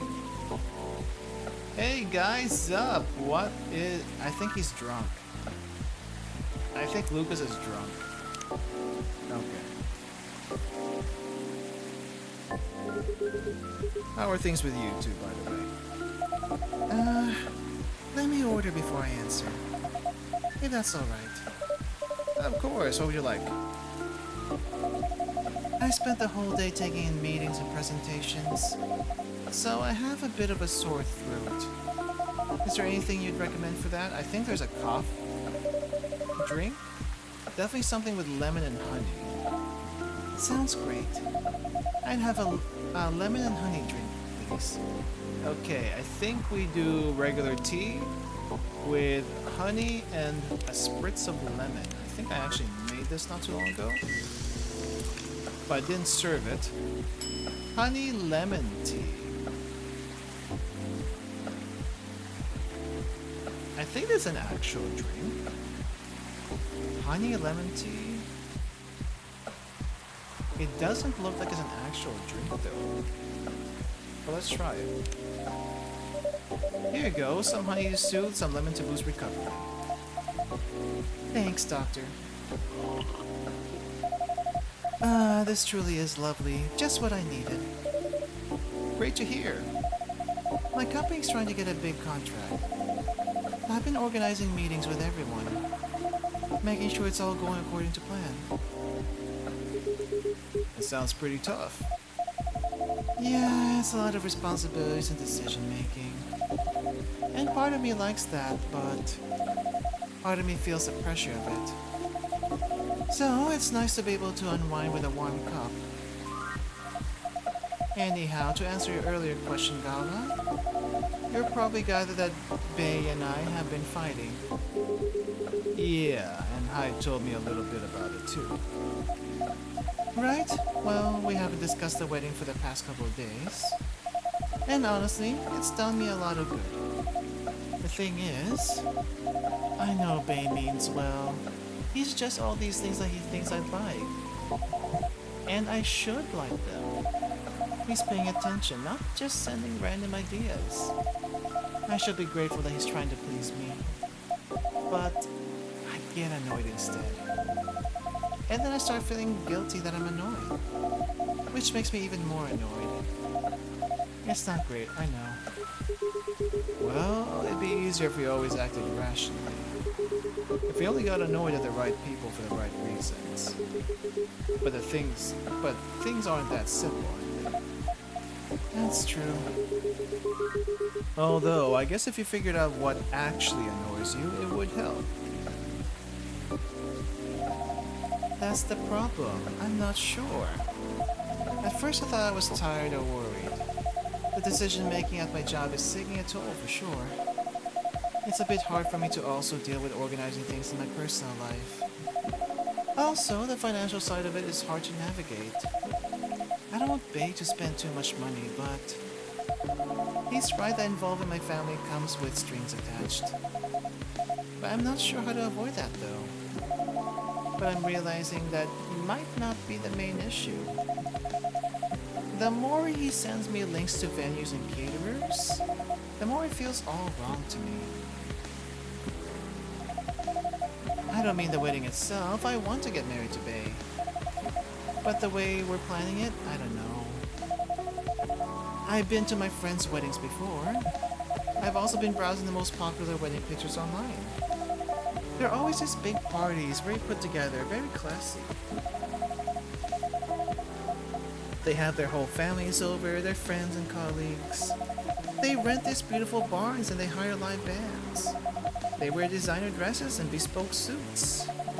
I used to look at that and think, this is great, this is what I want. Girl, I don't think you actually want that. You like the glitz and glamour, but you don't actually want that for yourself. You probably want something more toned down. But it's nice to look at, I get it. But now it all feels more and more off to me. Why don't you tell your fiancé that? What if he thinks I'm getting cold feet? Or that I'm questioning his ability to help with the budget? That's up to how you communicate, isn't it? Right, but it's still a difficult topic. Oh my gosh, these two. Problems in the first game, problems here too. We've been through so much, you all know that. This is supposed to be our special day, a way to celebrate our partnership. Bay wants to honor that. He'll feel awful if he thinks I don't. Or if he thinks I don't trust him. I swear, you and your elf are well matched. You always worry about so much about what others think, instead of working out on your own wants and needs. You do realize that that's the important bit, right? I mean, generally, yes, I get that. But how does it apply here? What do you think it means to honor your partnership? To celebrate properly, for starters? Right. And who are you in that partnership with? I believe you've met him. The blonde guy with the puppy eyes. That's blonde? Was he blonde? I thought he had brown hair. Right. I'm glad you remember that. Because you were making it sound like you were in a relationship with your friends who got married. And the strangers who put wedding pictures online. Priorities, lady. Learn your priorities. This is your relationship you're celebrating. Why are you so concerned with other people's weddings? Your special day needs to make sense for the two of you. To the two of you. Have it in trainers at a fast food joint, if that's what you like. That way you can also take the budget out of the equation. A simpler wedding won't feel shabby if you make it feel properly yours. I still want a pretty outfit and decent food. Thank goodness. But, point well taken. It's just, my family might have certain expectations. Did they openly say that? No? Then maybe they do, or maybe you just think they do. The only way to find out is to talk to them. Besides, isn't Bailey's also about to become your family? You sure are the only family he's got. I'm not saying to disinvite everyone or fight with them or anything, but you shouldn't put their needs above your own. I really shouldn't, should I? You've given me food for thought. Thanks, Hyde. My pleasure. Amazing how you perk up when you give people advice, Hyde. Maybe you should become a therapist. Huh. Maybe you should. What about that? Ahem. Gee, thanks for the vote of confidence. I did say I might become a couples counselor, but I agree with what you all implied. I don't think I'm quite tactful enough for that. Are you looking to change careers, Hyde? He's bored of modeling. Finds it too impermanent. Wants to leave a mark. Wants to have fun. Just a very quick summary. Oh, I see. Well, is there any way you could make modeling fun again? I don't think so. Last time I had proper fun was maybe 20 years ago. That was a long time. What happened then? I was modeling a capsule collection for a young designer, and she wanted to take her own pictures. She got a studio, logged the outfits there, found someone to do the makeup. Then she whipped out an old film camera, a proper relic. I hadn't seen one like it since the 60s. My granddad has an old black and silver camera with 2 lenses. Was it something like that? Yep, exactly like that. She said she preferred it that way because it captured the light, because of the way it captured the light. And also because it was a slower experience. Something that would allow us to connect more. At first, I didn't think much of it. I started doing the usual, posing, switching, posing some more. But something felt different. Then I realized what it was. Most of the time, we were just talking. She only took a picture once in a few minutes, if that. Is that unusual? Yep. Most fashion photographers take dozens of pictures in a row. I felt a bit sorry for her, to be honest. Well, she had also film, so it can't take too many pictures there. And I thought she didn't know what she was doing and that she was wasting her money. But we had a great time and we kinda got friendly, I guess. Because at that end of it, she let me use up the remaining exposures. I fooled around, shot some random stuff, and one portrait of her. Then she suggested I come with her to her dark room. Watch how she developed the pictures and how they came out. You always did have a fondness for dark places. Comes with the territory. But as for the pictures, well, they were gorgeous. First of all, I looked really like me, you know? A me I could recognize. But that's not even what stuck with me the most. It's the care she put into processing each frame. Working each picture through the chemical baths. Hanging them, drying them. It was like watching a magic ritual. And her portrait, when she saw it, she got a bit emotional. She said she was used to being on the other side of the camera, and it was the first time she really liked the portrait someone took over.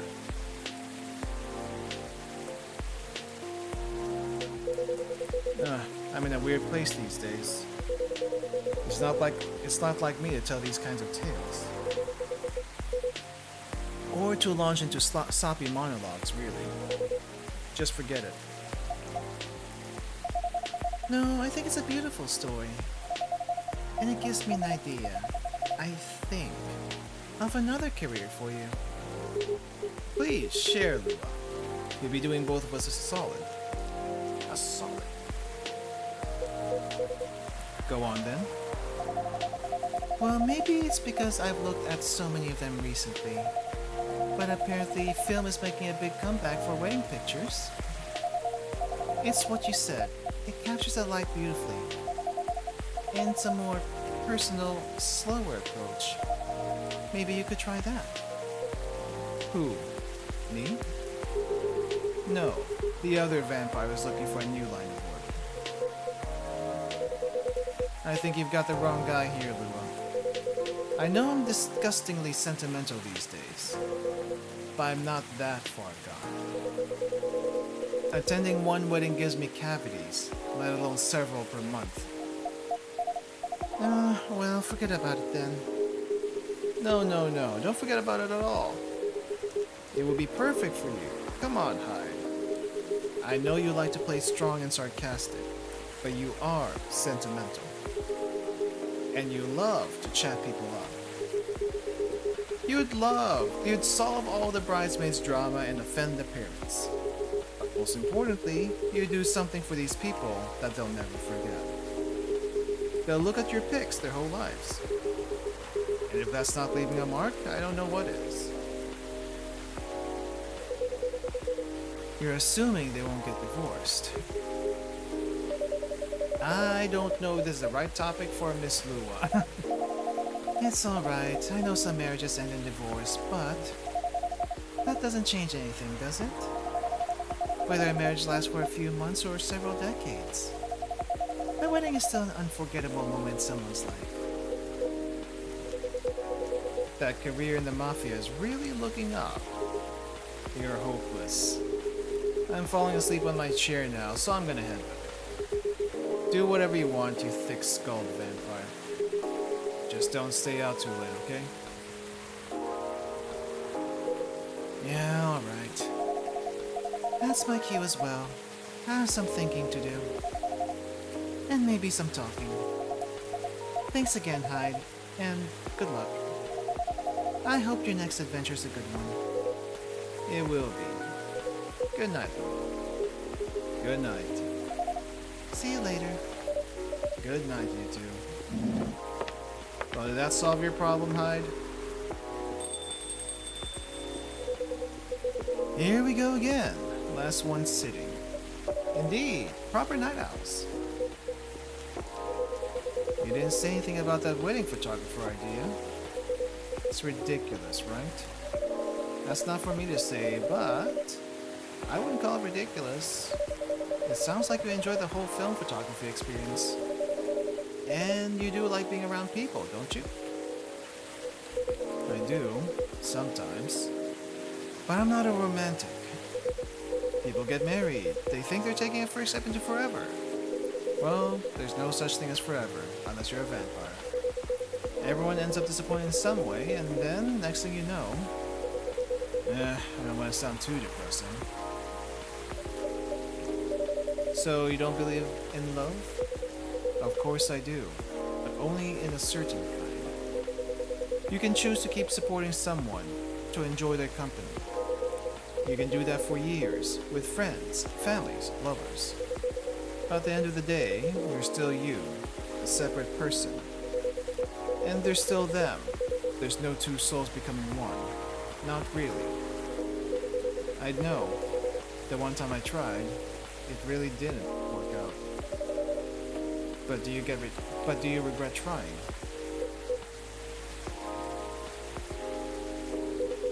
No, I guess I don't. It confirmed for me that marriage and the like, it's never going to be my thing. And there's freedom in knowing about myself. It's given me space to build other relationships that work much better. But at the same time, when I see people who truly believe it, people who walk into it willing to share their lives so closely, even if for most of them it won't pan out, there's something beautiful there. Like watching a butterfly fly too close to a flame. Or a flower bloom like it will never wilt. Well, in my case, I singed off my wings, but I'm still here. And on that day, for that minute when I said we'd be together forever and meant it, I sure felt alive. If you know all that, then you must also know that it's something worth celebrating. And something worth helping other people celebrate. You're a tricksy one. And I'm too tired to fight your logic. Which means it's time for me to head back. Of course, Mr. Hyde. And I meant to say, I appreciate your one-to-one chats. Our one-to-one chats. We can keep providing you with a comfortable space here. Oh, it's plenty comfortable for sure.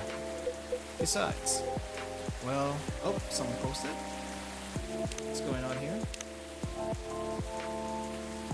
Guess where I am? Sure as hell I don't know. I think he's drunk.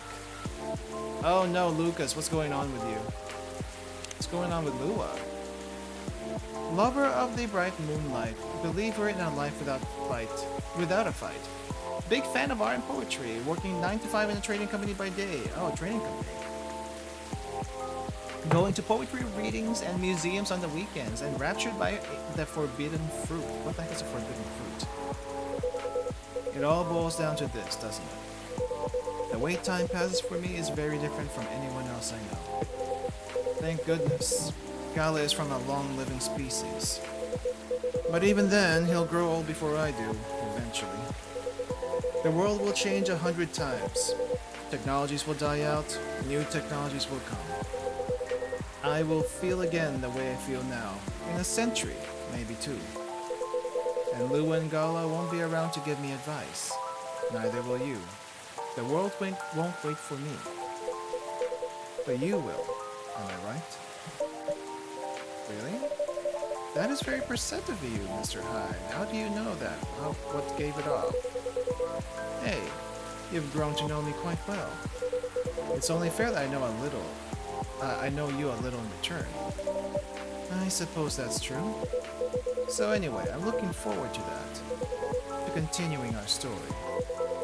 It's nice to know that no matter how much time passes, there's always going to be someone here rooting for me. Thank you for your trust, Mr. Hyde. We will make sure it's not misplaced. I know you will. And on that note, I guess I'm going to browse for some film cameras.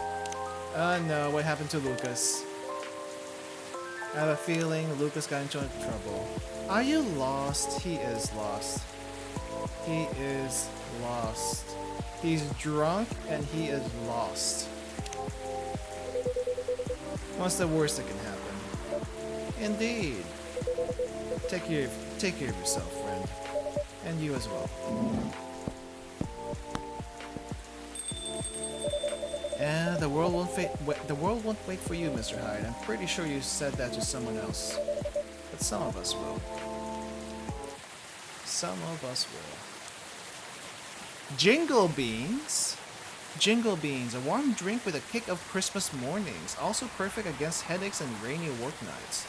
What is this? Hot chocolate and cinnamon? Double hot chocolate and cinnamon? Interesting. Oh, it might be like hot chocolate, coffee, and cinnamon? I don't think that's an actual mix I can make, though.